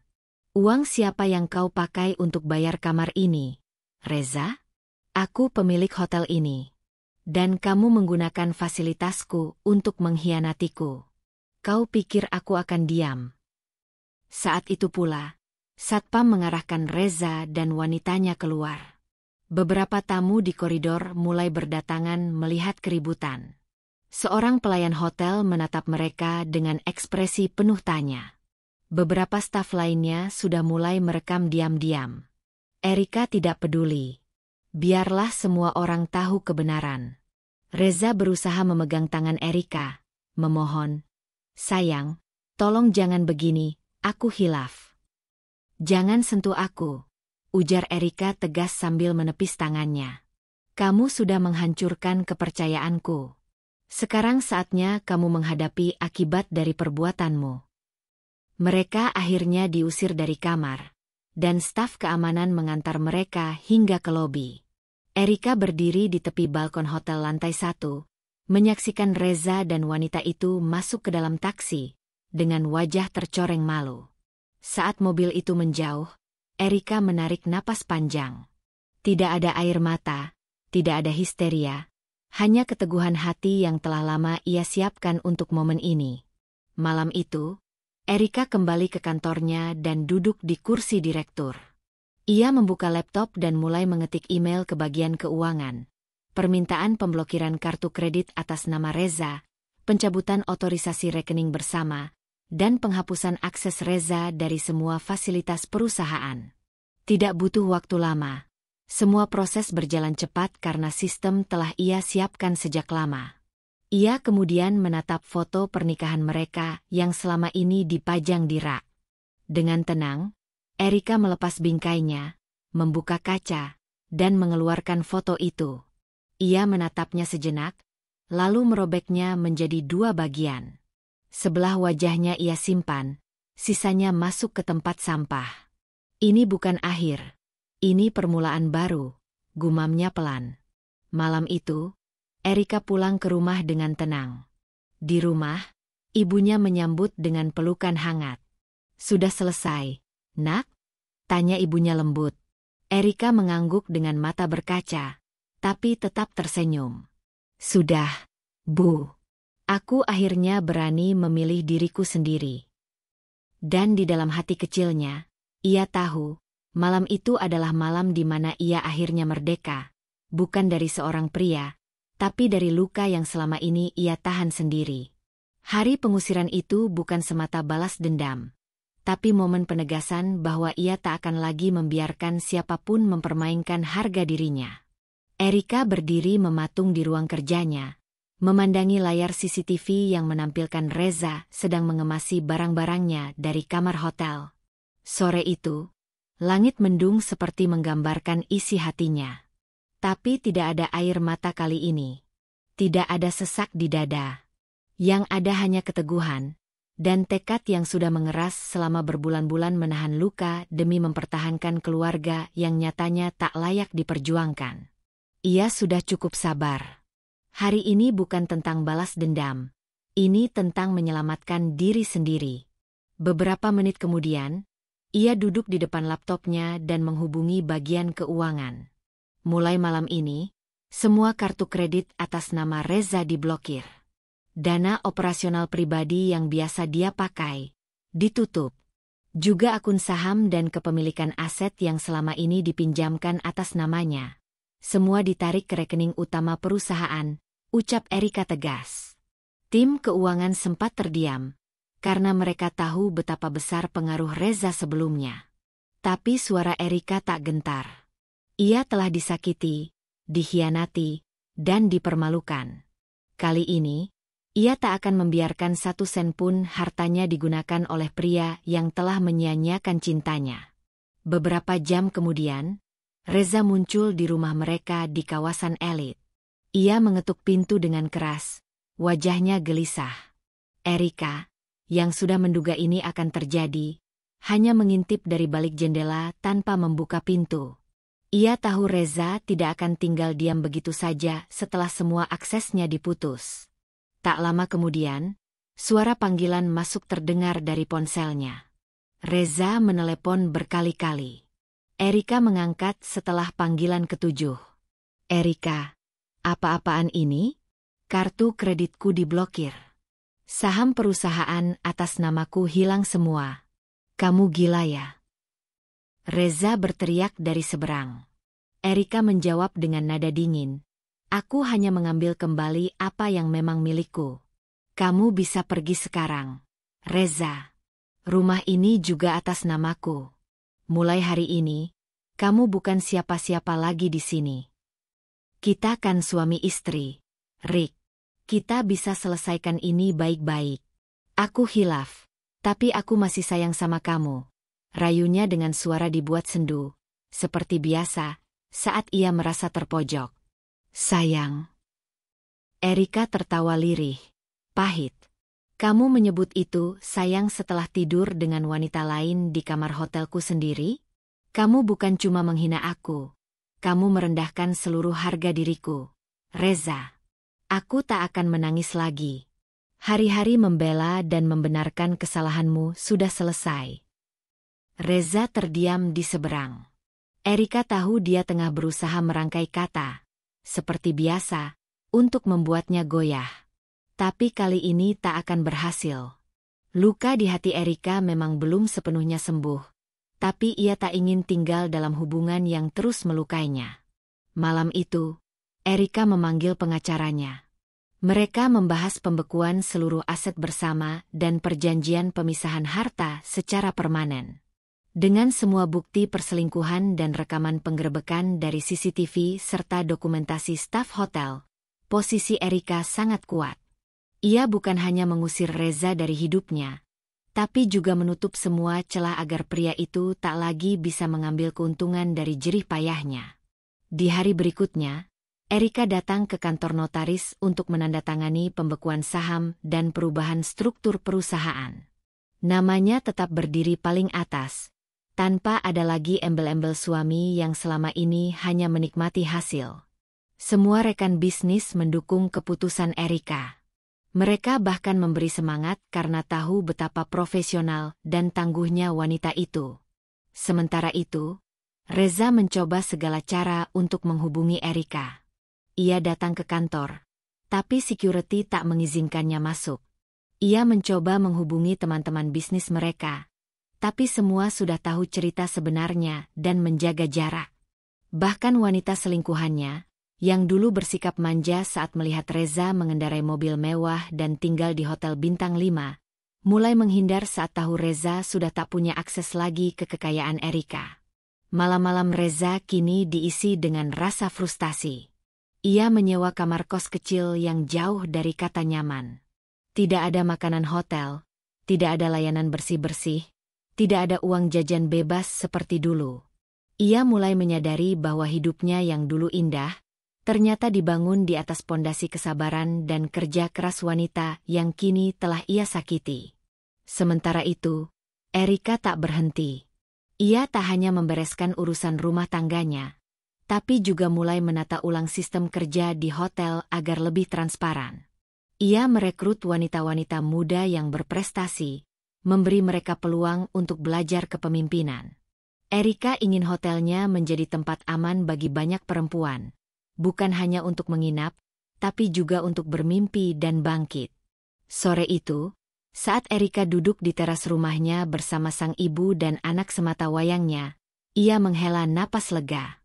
"Bu, akhirnya aku bisa bilang, aku tidak menyesal. Luka ini justru membawaku ke versi diriku yang lebih kuat," ucapnya pelan. Sang ibu menggenggam tangannya erat. "Kamu sudah jadi wanita hebat, Nak. Bukan karena kamu meninggalkan suamimu, tapi karena kamu tak membiarkan dirimu terus disakiti." Erika memeluk anaknya. "Mama janji, mulai sekarang, kita akan hidup dengan damai. Tanpa drama, tanpa air mata. Dan kamu akan tumbuh dengan melihat bahwa wanita kuat bukan berarti tak bisa terluka. Tapi mereka tahu kapan harus pergi agar bisa tetap utuh." Tak ada air mata di mata Erika malam itu. Yang ada hanya senyum tipis penuh makna. Ia bukan wanita yang menangis karena kehilangan suami, tapi wanita yang bersyukur karena akhirnya menemukan dirinya sendiri. Setelah pengusiran Reza dari hotel yang dilakukan secara terbuka di hadapan para staf dan tamu, Erika merasa lega namun sekaligus tahu bahwa perjalanannya belum selesai. Ia tahu bahwa setelah kejadian itu, akan banyak konsekuensi sosial, termasuk dari pihak keluarga Reza yang sejak awal selalu memandang rendah dirinya. Dan benar saja, keesokan harinya, Erika menerima pesan dari ibu Reza yang mengabarkan akan datang ke rumah bersama 2 adik iparnya. Erika menanggapi pesan itu dengan tenang. Ia tahu bahwa mereka tak akan datang untuk meminta maaf. Ketika ketiganya datang, wajah mereka bukan hanya penuh kemarahan, tapi juga hinaan. "Kau memang keterlaluan, Erika," bentak ibu Reza sambil menunjuk wajah Erika. "Memalukan anakku di tempat umum seperti itu. Itu bukan cara seorang istri menyelesaikan masalah rumah tangga," sambungnya dengan suara tinggi. Namun Erika tidak menunjukkan emosi. Ia sudah terlalu lelah dengan permainan emosi yang selama ini mereka mainkan. Ia duduk tenang di ruang tamu, sambil mempersilakan mereka duduk dan menawarkan minuman, walau ditolak mentah-mentah. "Kalau bukan karena kami, kamu nggak bakal bisa seperti sekarang," ucap adik perempuan Reza, Nadia, dengan nada tinggi. "Kamu itu cuma perempuan kampung, numpang hidup lewat Reza." Perkataan itu menusuk, tapi Erika sudah tak lagi rapuh seperti dulu. Ia berdiri, mengambil sebuah map dari laci bufet, dan membukanya di hadapan mereka. "Kalau kalian datang ke sini untuk mencaci, aku beri kalian alasan untuk berhenti hidup dalam ilusi," katanya dingin. Ia menunjukkan foto-foto hasil tangkapan CCTV hotel, print screen bukti pembayaran kamar yang dilakukan dengan kartu kredit Erika sendiri, dan hasil investigasi dari detektif yang ia sewa secara diam-diam. Semua membuktikan bahwa Reza telah berulang kali berselingkuh dan menggunakan fasilitas Erika untuk bersenang-senang dengan wanita lain. "Ini semua adalah alasan aku bersikap tegas. Aku bukan membalas dendam. Aku hanya menegakkan keadilan atas harga diriku yang diinjak-injak, ucap Erika. Ibu Reza yang awalnya berapi-api mulai menunjukkan raut wajah panik, sementara Nadia dan adiknya terlihat salah tingkah. Ini bukan soal kalian suka atau tidak. Ini soal kebenaran. Dan aku tidak akan membiarkan siapapun, termasuk Reza, menyalahkan aku karena memilih berdiri sendiri daripada hidup bersama kebohongan, lanjut Erika, tegas. Ia kemudian membuka laptop dan menunjukkan data mutasi rekening bisnis hotel yang sebagian besar selama ini dikelola Reza atas nama Erika. Semua aksesnya sudah kututup. Dan ya, aku sudah bicara dengan pengacara untuk pembekuan saham yang kuhibahkan padanya dulu. Karena semuanya kuhibahkan tanpa akta notaril tetap, hukum berpihak padaku. Perlahan, mereka mulai tersadar bahwa Erika bukan hanya sedang emosi, tapi sudah mengambil langkah dengan perhitungan matang. Mereka terdiam. Bahkan Ibu Reza akhirnya pamit pulang tanpa satupun kalimat permintaan maaf. Setelah mereka pergi, Erika duduk sendiri di teras rumah.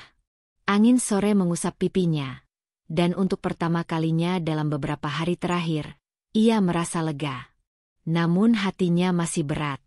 Bukan karena Reza, melainkan karena ia menyadari betapa banyak perempuan lain yang mungkin mengalami hal yang sama, tapi memilih diam. Saat itulah Erika memutuskan untuk melakukan sesuatu. Ia mulai mencari tahu tentang komunitas perempuan penyintas kekerasan emosional dan pengkhianatan dalam rumah tangga. Ia bergabung ke sebuah grup yang dinamakan Perempuan Kuat Tanpa Luka Diam. Di grup itu, ia membaca cerita-cerita yang membuat matanya basah, tentang ibu rumah tangga yang dibohongi selama puluhan tahun, tentang istri yang kehilangan rumahnya karena dijual suami tanpa sepengetahuan, dan bahkan tentang perempuan yang dibungkam keluarga suami karena dianggap bukan siapa-siapa. Erika mulai aktif berbagi, dengan tetap menyamarkan identitas, dan tanggapan dari para anggota luar biasa. Banyak yang merasa terangkat hatinya karena kisah Erika. Ia tak lagi merasa sendirian. Bahkan, ia mendapat undangan untuk menjadi pembicara di salah satu forum daring dengan tema Cinta dan Harga Diri dalam Pernikahan. Di forum itu, Erika bercerita tanpa dendam, tanpa marah. Ia hanya menceritakan bagaimana selama bertahun-tahun ia dibentuk menjadi istri yang patuh, yang memaafkan terus-menerus, yang menanggung semuanya demi anak dan keluarga. Tapi pada akhirnya, ia sadar bahwa cinta tanpa penghargaan adalah penjara. Dan setiap wanita berhak keluar dari penjara itu dengan kepala tegak, bukan dengan malu. Yang kulakukan bukan untuk membalas, tapi untuk melindungi diriku, anakku, dan semua nilai yang selama ini kujaga, ucapnya dalam forum itu. Ratusan komentar masuk, penuh rasa terima kasih dan haru. Banyak yang menulis, "Terima kasih, Mbak Erika. Ceritamu seperti suaraku yang selama ini bungkam." Erika menutup laptop malam itu dengan hati yang sedikit lebih ringan. Ia tahu perjuangannya belum selesai. Tapi setidaknya, kini ia bukan hanya bertahan, ia juga mulai menyembuhkan dirinya, dan mungkin menjadi jalan bagi orang lain untuk sembuh juga. Di kamarnya, Erika menatap foto dirinya bersama anaknya yang tersenyum lebar. Ia berbisik lirih, ibu tidak balas dendam. Ibu hanya memilih untuk hidup dengan damai. Dan dari hatinya yang terdalam, ia tahu, langkah itu benar. Bukan karena ia tak terluka, tapi karena ia pantas untuk bahagia. Erika duduk di tepi tempat tidur sambil menatap wajah kecil anak semata wayangnya, Naila, yang menatapnya dengan kebingungan yang tak bisa ia sembunyikan. Gadis kecil itu sudah beberapa minggu tak melihat Reza, dan malam itu ia bertanya dengan polos, "Mama, kenapa papa nggak pulang-pulang?" Pertanyaan itu menghantam Erika seperti palu. Selama ini, ia mencoba menjaga dunia Naila tetap utuh, tanpa luka dan kehilangan. Tapi kini, saat kebenaran mulai mengetuk, Erika sadar ia tak bisa terus berbohong. Ia menarik napas panjang dan menatap mata anaknya dengan kelembutan yang mendalam. Sayang, kadang orang dewasa punya masalah yang rumit. Mama dan Papa sudah mencoba, tapi kadang cinta itu nggak cukup kalau tidak saling menghargai, ucap Erika dengan suara bergetar. Naila tampak bingung, tapi tak ada kemarahan atau protes dalam matanya. Hanya rasa ingin tahu dan kesedihan yang diam-diam mulai tumbuh. Erika melanjutkan, Papa dan Mama tetap sayang sama kamu. Tapi sekarang, Mama harus lebih kuat, karena Mama ingin kamu tumbuh di rumah yang tenang, tanpa teriakan, tanpa tangisan yang disembunyikan. Ia membelai rambut Naila pelan, mencoba menyalurkan kekuatan yang sebenarnya sedang ia kumpulkan untuk dirinya sendiri juga. Hari-hari selanjutnya, Erika mulai membiasakan Naila dengan rutinitas baru.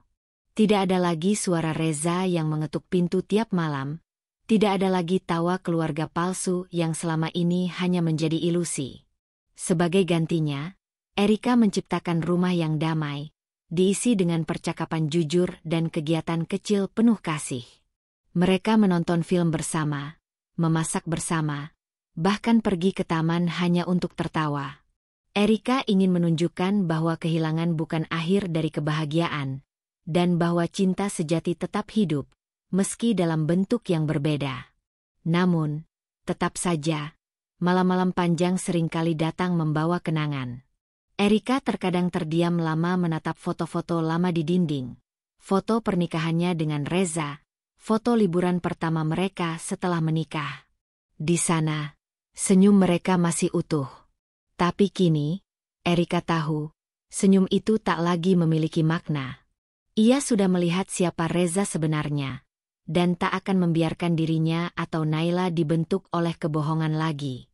Di tengah perjuangannya, Erika bergabung dengan komunitas perempuan yang pernah mengalami hal serupa. Ia mendengar kisah-kisah wanita lain, ada yang lebih menyakitkan, ada pula yang membuatnya merasa tidak sendiri. Dalam pertemuan komunitas itu, Erika pun mulai berbagi. Ia bicara tentang bagaimana ia menemukan Reza di ranjang hotel miliknya sendiri dengan wanita lain. Bagaimana ia menggenggam semua keberanian untuk mengambil kembali hidupnya. Dan bagaimana ia belajar bahwa luka harus dihadapi, bukan disembunyikan. Banyak yang menangis mendengarnya. Dan Erika tak lagi malu menangis di hadapan mereka. Di komunitas itu, ia merasa utuh, merasa diakui tanpa harus berpura-pura kuat setiap saat. Setiap cerita yang ia dengar, setiap pelukan yang ia terima, menjadi batu pijakan kecil untuk terus berdiri. Erika pun perlahan mengajak Naila mengenal dunia ini, dunia yang tak sempurna, tapi bisa jadi indah jika dijalani dengan jujur dan berani. Sementara itu, Reza yang terus mencoba menghubungi Erika mulai menyadari bahwa tak semudah itu merebut kembali apa yang telah ia buang. Pesan-pesannya diabaikan, teleponnya diblokir. Bahkan ia tak bisa lagi mendekati rumah karena perintah perlindungan yang sudah dibuat pengacara Erika. Ia mencoba meminta ibunya untuk membujuk Erika, tapi wanita itu pun sudah lelah dengan tingkah anaknya sendiri. Bahkan keluarga Reza mulai menyadari bahwa kesalahan kali ini terlalu besar. Reza sempat berusaha mendekati Naila lewat guru sekolahnya. Tetapi Erika yang sudah lebih dulu menyampaikan kondisi keluarga mereka ke pihak sekolah, berhasil mencegahnya tanpa harus menciptakan drama yang mempermalukan anaknya. Erika tak ingin Naila menjadi korban dari konflik orang dewasa. Ia ingin Naila tumbuh dengan bangga atas ibunya, bukan terluka karena dosa ayahnya. Setiap malam, Erika menuliskan jurnal kecil untuk dirinya sendiri. Ia mencatat perjalanan luka dan penyembuhannya, sebagai bekal untuk masa depan Naila. Ia tahu, kelak anaknya akan dewasa dan mungkin bertanya lebih jauh tentang masa lalu. Dan saat hari itu tiba, Erika ingin bisa berkata dengan bangga bahwa ia tak pernah membenci, hanya belajar melepaskan. Aku ingin kamu tahu, Naila, tulis Erika dalam jurnalnya suatu malam. Mama pernah sangat mencintai papa kamu. Tapi cinta itu harus dihargai. Mama memilih pergi bukan karena Mama lemah, tapi karena Mama ingin kamu belajar bahwa wanita tidak harus bertahan hanya untuk disebut baik. Dengan segala kekuatan yang ia miliki, Erika mulai membangun kembali dunianya. Ia kembali fokus pada hotelnya, mulai mendesain ulang konsep layanan, membuat paket keluarga dan ruang bermain anak di beberapa cabang, terinspirasi dari interaksinya dengan Naila. Setiap langkah maju adalah bukti bahwa ia tidak hancur. Ia hanya membentuk ulang dirinya menjadi versi yang lebih tangguh. Episode ini bukan tentang pembalasan atau kemarahan. Ini tentang seorang ibu yang memutuskan untuk jujur pada anaknya. Tentang seorang wanita yang memilih menanamkan nilai penghargaan dan kejujuran di atas luka dan dendam. Erika tahu, jalannya masih panjang. Tapi kini ia tidak sendiri. Ia punya Naila, dan ia punya dirinya sendiri yang tak akan ia hianati lagi. Tak ada yang bisa mempersiapkan Reza untuk kehidupan tanpa segala kenyamanan yang dulu ia anggap biasa. Begitu Erika mencabut semua akses keuangan, memblokir kartu kredit, membekukan aset, dan mengusirnya dari rumah, dunia yang semula terang mendadak gelap baginya. Ia hanya membawa beberapa pakaian dan barang pribadi yang sempat ia ambil saat diusir dari rumah, dan kini harus tinggal di kamar kontrakan kecil yang bahkan tak cukup layak untuk disebut tempat tinggal. Dengan sisa gengsi yang ia miliki, Reza mencoba menghubungi beberapa kolega bisnis, berharap mereka masih menghargai status dan nama besarnya. Tapi satu demi satu, semua menolak bertemu. Mereka telah mendengar kisah di balik pengusiran itu, tentang skandal perselingkuhan, tentang bagaimana Erika dengan tegas mengakhiri semuanya dengan bukti-bukti kuat dan keberanian yang luar biasa. Para mitra bisnis yang dulu mendekat karena nama besar Erika dan jaringannya kini memilih menjaga jarak dari Reza, yang kini dianggap sebagai sumber masalah dan aib. Tak butuh waktu lama bagi Reza untuk merasakan kerasnya dunia nyata. Ia mendatangi beberapa pertemuan bisnis dan mencoba menawarkan kerjasama. Namun semua berujung pada penolakan. Ia bahkan sempat mendatangi beberapa perbankan dengan proposal usaha baru, berharap bisa mendapat pinjaman modal. Tapi begitu nama Erika disebut dalam form isian relasi bisnis sebelumnya, semua langsung berubah dingin. Reputasinya rusak total. Yang lebih menyakitkan lagi adalah kenyataan bahwa wanita yang selama ini ia banggakan dan sembunyikan di balik kamar hotel, kini pergi meninggalkannya. Setelah mengetahui bahwa Reza sudah tak punya apa-apa lagi, wanita itu, yang bernama Dina, meninggalkan kontrakan Reza tanpa pamit. Ia membawa semua perhiasan yang pernah Reza berikan, dan bahkan menjual salah satu jam tangan mahal pemberian Erika yang Reza simpan diam-diam. Reza tak punya tempat mengadu.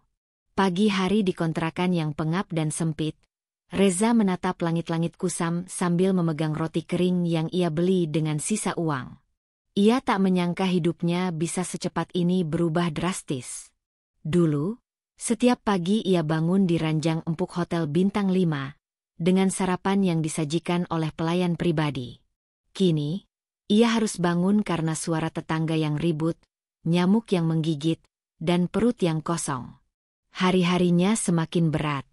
Reza mencoba menjadi konsultan freelance, tapi tidak ada satupun perusahaan yang mau menggunakan jasanya.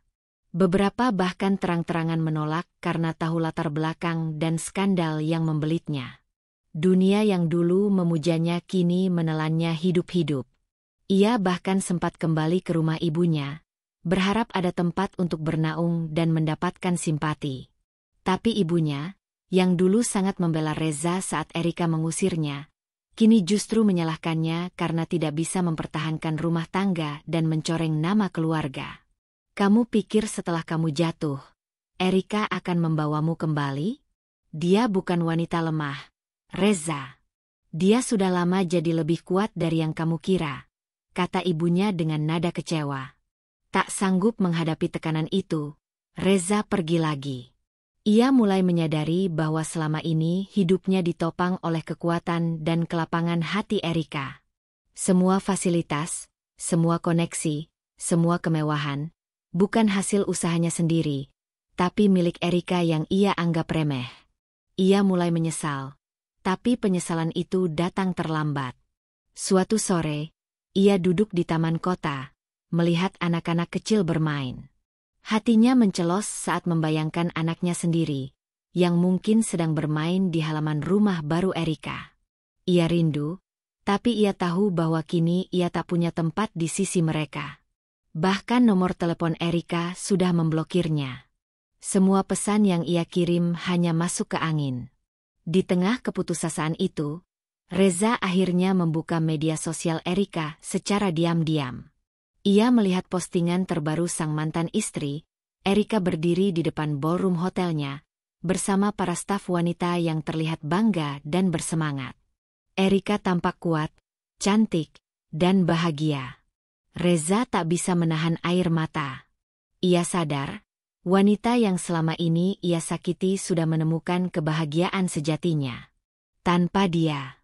Ini semua salahku, lirih Reza pada dirinya sendiri. Ia menunduk, lalu menutup wajahnya dengan kedua tangan. Tak ada yang peduli padanya lagi. Dan kali ini, ia tahu bahwa ia benar-benar sendiri. Saat malam tiba, Reza kembali ke kontrakan dengan langkah gontai. Ia merebahkan diri di atas kasur tipis yang sudah hampir sobek, lalu menatap langit-langit yang bocor.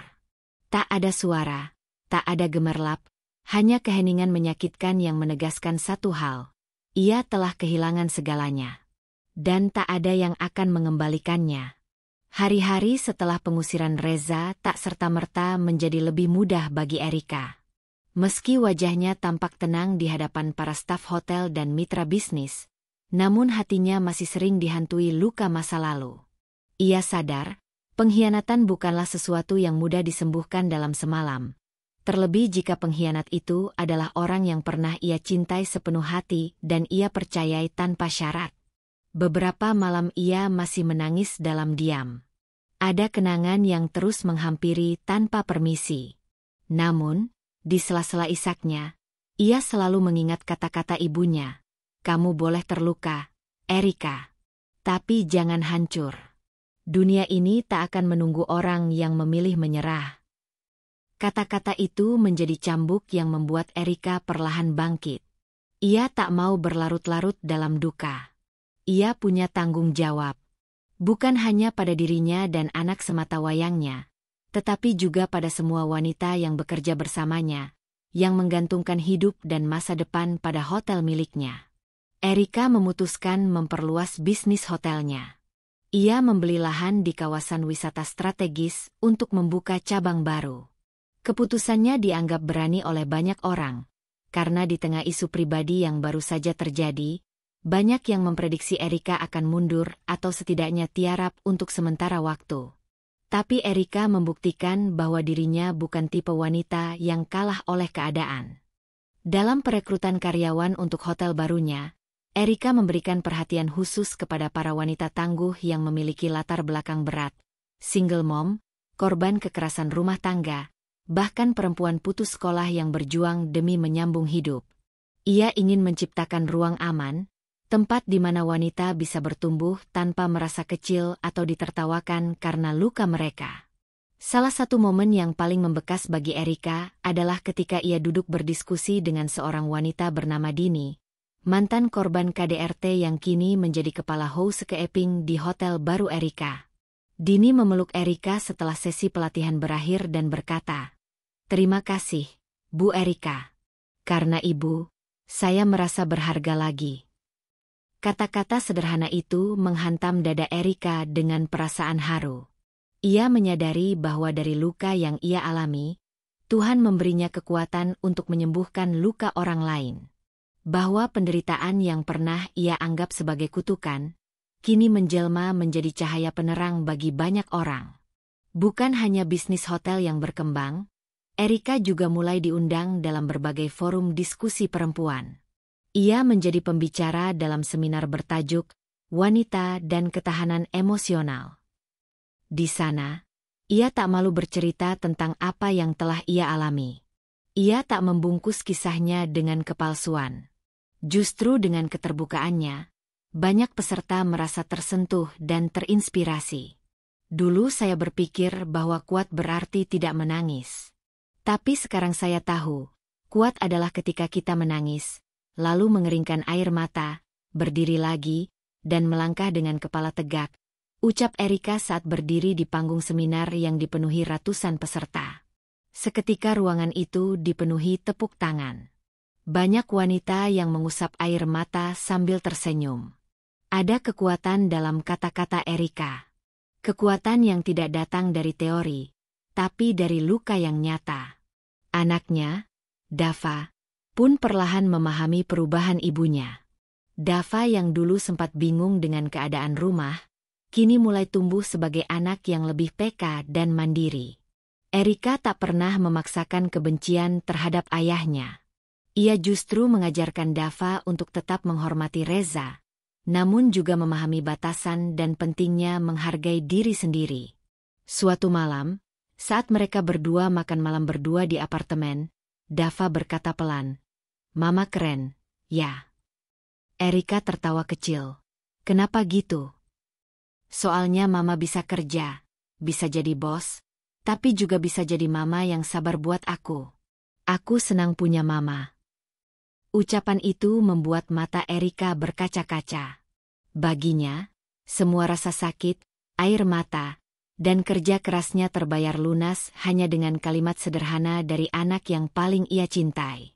Di sisi lain, meski luka dalam hati belum sepenuhnya sembuh, Erika tahu bahwa ia telah melalui masa tergelapnya. Ia tak lagi takut berjalan sendirian.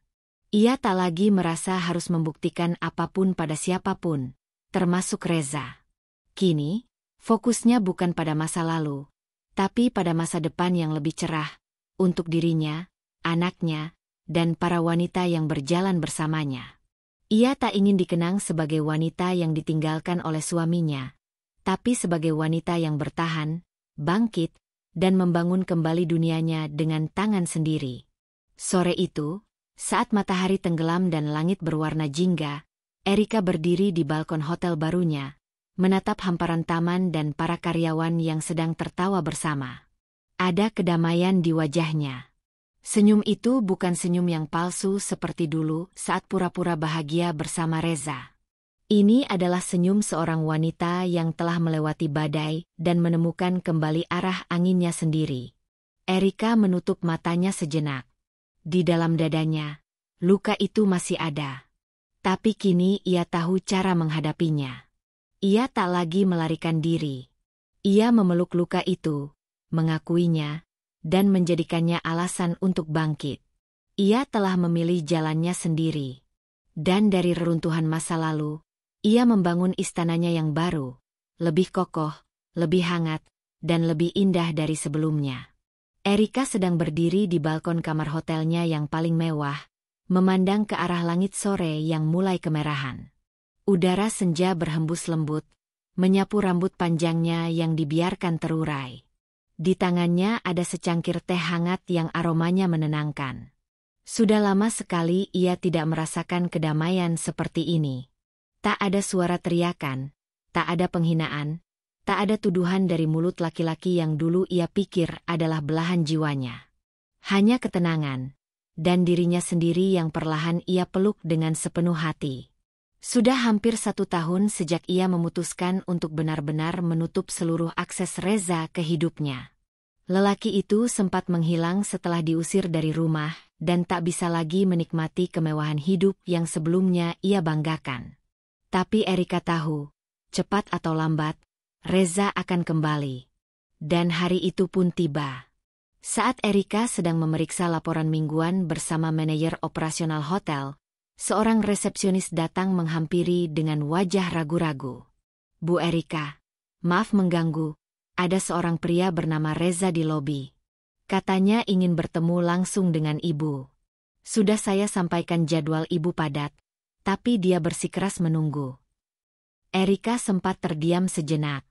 Matanya tak berkedip, namun senyumnya perlahan terbit. Bukan senyum bahagia, tapi senyum seseorang yang sudah sangat paham permainan apa yang akan datang.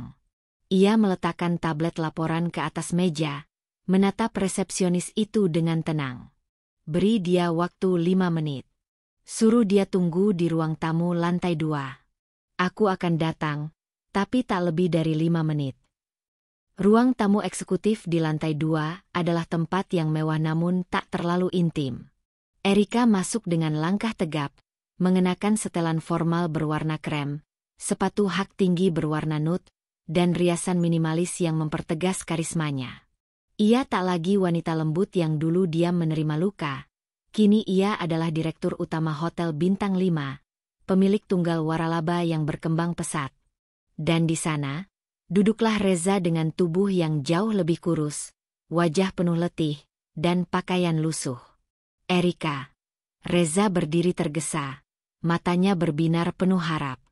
Akhirnya kita bertemu lagi. Erika tak menjawab. Ia hanya duduk dengan anggun, menyilangkan kaki, lalu berkata dengan suara datar, "Kau hanya punya 5 menit." Reza terlihat gugup, seperti tak siap menghadapi kenyataan ini. Aku minta maaf, Erika. Semua yang terjadi. Aku sadar sekarang, betapa bodohnya aku selama ini. Aku terlalu terlena dengan kenyamanan yang kau berikan. Dan aku tidak tahu kalau hidup bisa seberat ini tanpa kamu. Dan kamu baru sadar setelah wanita yang kamu pertahankan meninggalkanmu? Tanya Erika, nadanya masih halus tapi mengandung sindiran tajam. Reza menunduk. Dia memang pergi. Tapi itu tidak penting sekarang. Yang penting, aku ingin memperbaiki semuanya. Aku ingin kembali ke rumah. Aku ingin memperbaiki kesalahan kita. Erika tertawa kecil, bukan tawa bahagia, tapi lebih seperti tawa getir. Kesalahan kita? Jangan samakan. Kesalahan itu milikmu sendiri, Reza. Kamu yang memilih meninggalkanku secara batin bahkan sebelum fisikmu benar-benar pergi. Reza semakin panik. Ia mendekat, berlutut di depan Erika. Aku mohon, Erika. Aku tidak punya siapa-siapa lagi. Keluargaku bahkan menuduhku sebagai beban. Aku sudah kehilangan segalanya. Tapi aku belum kehilangan kamu. Aku mohon, beri aku satu kesempatan lagi. Tatapan Erika melembut sejenak, tapi bukan karena iba. Melainkan karena ia sadar bahwa dahulu, ia pasti akan luluh oleh pemandangan seperti ini. Dulu, Erika akan menangis dan memaafkan hanya karena masih berharap keluarga mereka utuh. Tapi kini, ia sudah terlalu jauh tumbuh menjadi wanita yang tahu bahwa rasa kasihan bukan dasar dari cinta. Bahwa harga dirinya jauh lebih berharga daripada rasa iba pada pria yang menghancurkannya. Reza, ucapnya lembut. Dulu, aku pernah sangat mencintaimu. Aku membiarkan diriku hancur berkali-kali demi mempertahankanmu. Tapi sekarang, aku mencintai diriku lebih dari apapun. Dan mencintai diriku berarti, tidak membiarkanmu kembali lagi ke hidupku. Reza terdiam. Matanya mulai memerah, dan air mata jatuh satu persatu. Aku menyesal. Erika berdiri pelan, mengambil tasnya. Sayangnya, penyesalanmu datang terlambat. Waktu kita sudah habis. Sekarang, biarkan aku melanjutkan hidupku, yang lebih damai tanpamu. Ia berjalan meninggalkan Reza yang masih berlutut, tak menoleh lagi ke belakang. Tangis Reza hanya menjadi gema di ruangan itu. Ia sudah selesai. Malam harinya, Erika duduk di kamar sambil menulis jurnal pribadinya. Ia menulis, "Hari ini, aku menyadari bahwa kebahagiaan bukan datang dari siapa yang memilih tinggal bersamaku, tapi dari keberanianku memilih siapa yang harus aku lepaskan." Ia menatap foto dirinya bersama anaknya yang tersenyum ceria saat berenang di kolam renang hotel. Anak itu kini jauh lebih tenang, lebih ceria, karena ibunya juga mulai pulih. Erika tahu, keputusannya untuk tidak membuka pintu masa lalu adalah keputusan terbaik bagi mereka berdua. Reza mungkin akan terus mencoba. Akan datang lagi, mungkin dengan permintaan maaf yang lebih dramatis. Tapi Erika sudah menyiapkan batas yang tak akan pernah dia langgar lagi. Ia telah belajar. Dari luka yang ia peluk dan dari air mata yang ia biarkan jatuh di malam-malam yang sunyi. Dan malam itu, untuk pertama kalinya, Ia tidur nyenyak tanpa beban, tanpa amarah, dan tanpa penyesalan. Ia telah benar-benar bebas. Erika berdiri di atas panggung gala pembukaan hotel bintang 5 terbarunya. Di hadapannya, ratusan tamu undangan dari kalangan bisnis, media, dan tokoh masyarakat memadati ballroom mewah yang penuh cahaya kristal dan bunga-bunga putih elegan. Di sisi kanan panggung, berdiri sang anak yang kini remaja dengan senyum bangga. Di barisan terdepan, duduk sang ibu, mengenakan kebaya modern warna krem, air matanya berlinang, bukan karena sedih, tapi karena bahagia melihat putrinya kini berdiri dengan kepala tegak dan hati penuh kemenangan. "Selamat malam semuanya." Suara Erika lantang, namun lembut. "Saya berdiri di sini bukan hanya sebagai pemilik hotel ini, tapi sebagai seorang ibu, seorang anak, dan seorang perempuan yang pernah dipatahkan tapi memilih untuk bangkit." Tepuk tangan mengalun. Namun Erika belum selesai. Ia menatap lurus ke arah tamu-tamu yang menyimak dengan seksama. "Dulu saya pernah disakiti, dihina, bahkan dianggap tidak pantas hanya karena saya berasal dari keluarga sederhana. Saya pernah dianggap wanita kampungan yang tak layak menyandang gelar istri oleh suami saya sendiri. Tapi hari ini, saya berdiri di sini untuk mengatakan, harga diri tidak ditentukan oleh asal-usul, tapi oleh keberanian untuk tetap berdiri saat dunia mencoba menjatuhkan." Tamu-tamu mulai terdiam dalam kekaguman. Di sudut ruangan, beberapa wartawan mulai mencatat, sementara kamera menyorot wajah Erika yang bersinar dengan kepercayaan diri. "Suatu hari, saya pernah bertanya pada diri saya sendiri, apakah saya harus membalas semua yang pernah dilakukan pada saya? Haruskah saya menghancurkan mereka seperti mereka menghancurkan saya? Tapi saya memilih untuk tidak. Saya memilih untuk membangun, bukan membalas. Saya memilih untuk bahagia, bukan membenci."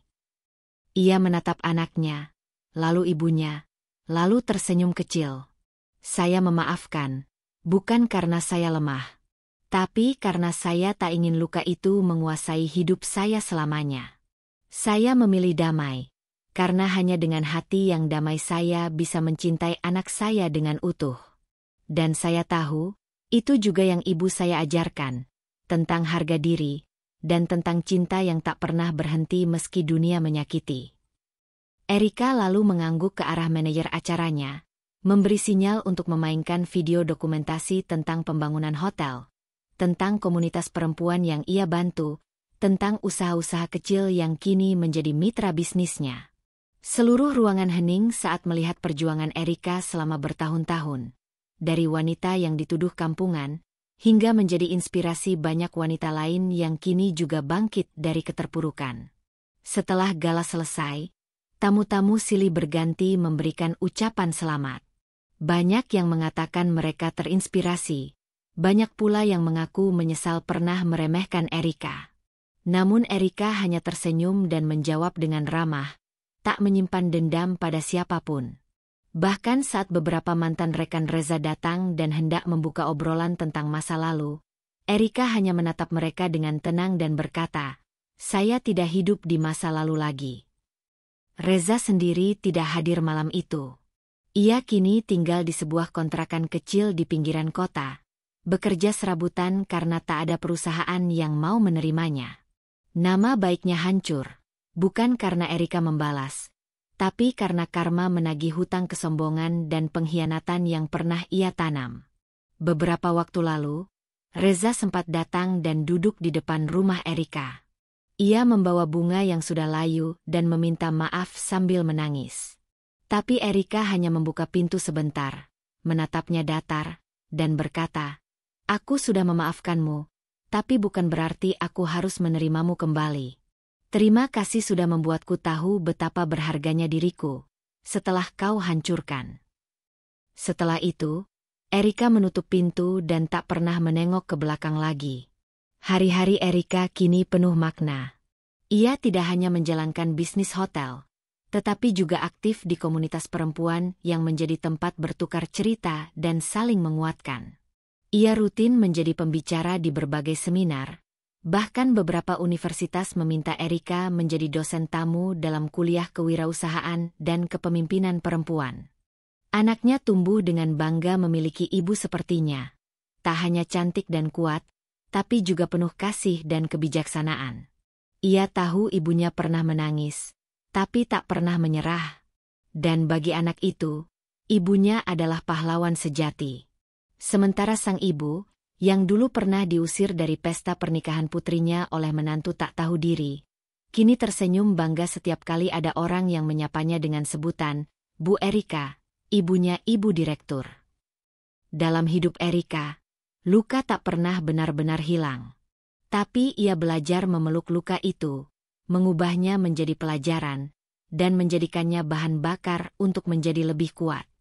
Ia tahu bahwa bahagia bukan soal membalas dendam, tapi tentang berdiri di tempat tertinggi, bukan untuk menjatuhkan orang lain, tapi untuk membuktikan bahwa ia mampu sampai ke sana meski pernah dihancurkan.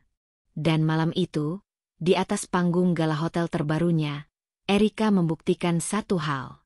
Bahwa perempuan yang dipaksa gugurkan kandungan, yang dihina karena kampungan, dan dikhianati oleh suami sendiri, bisa bangkit menjadi sosok luar biasa, bukan karena dendam, tapi karena ia memilih untuk hidup dengan cinta, harga diri, dan keberanian.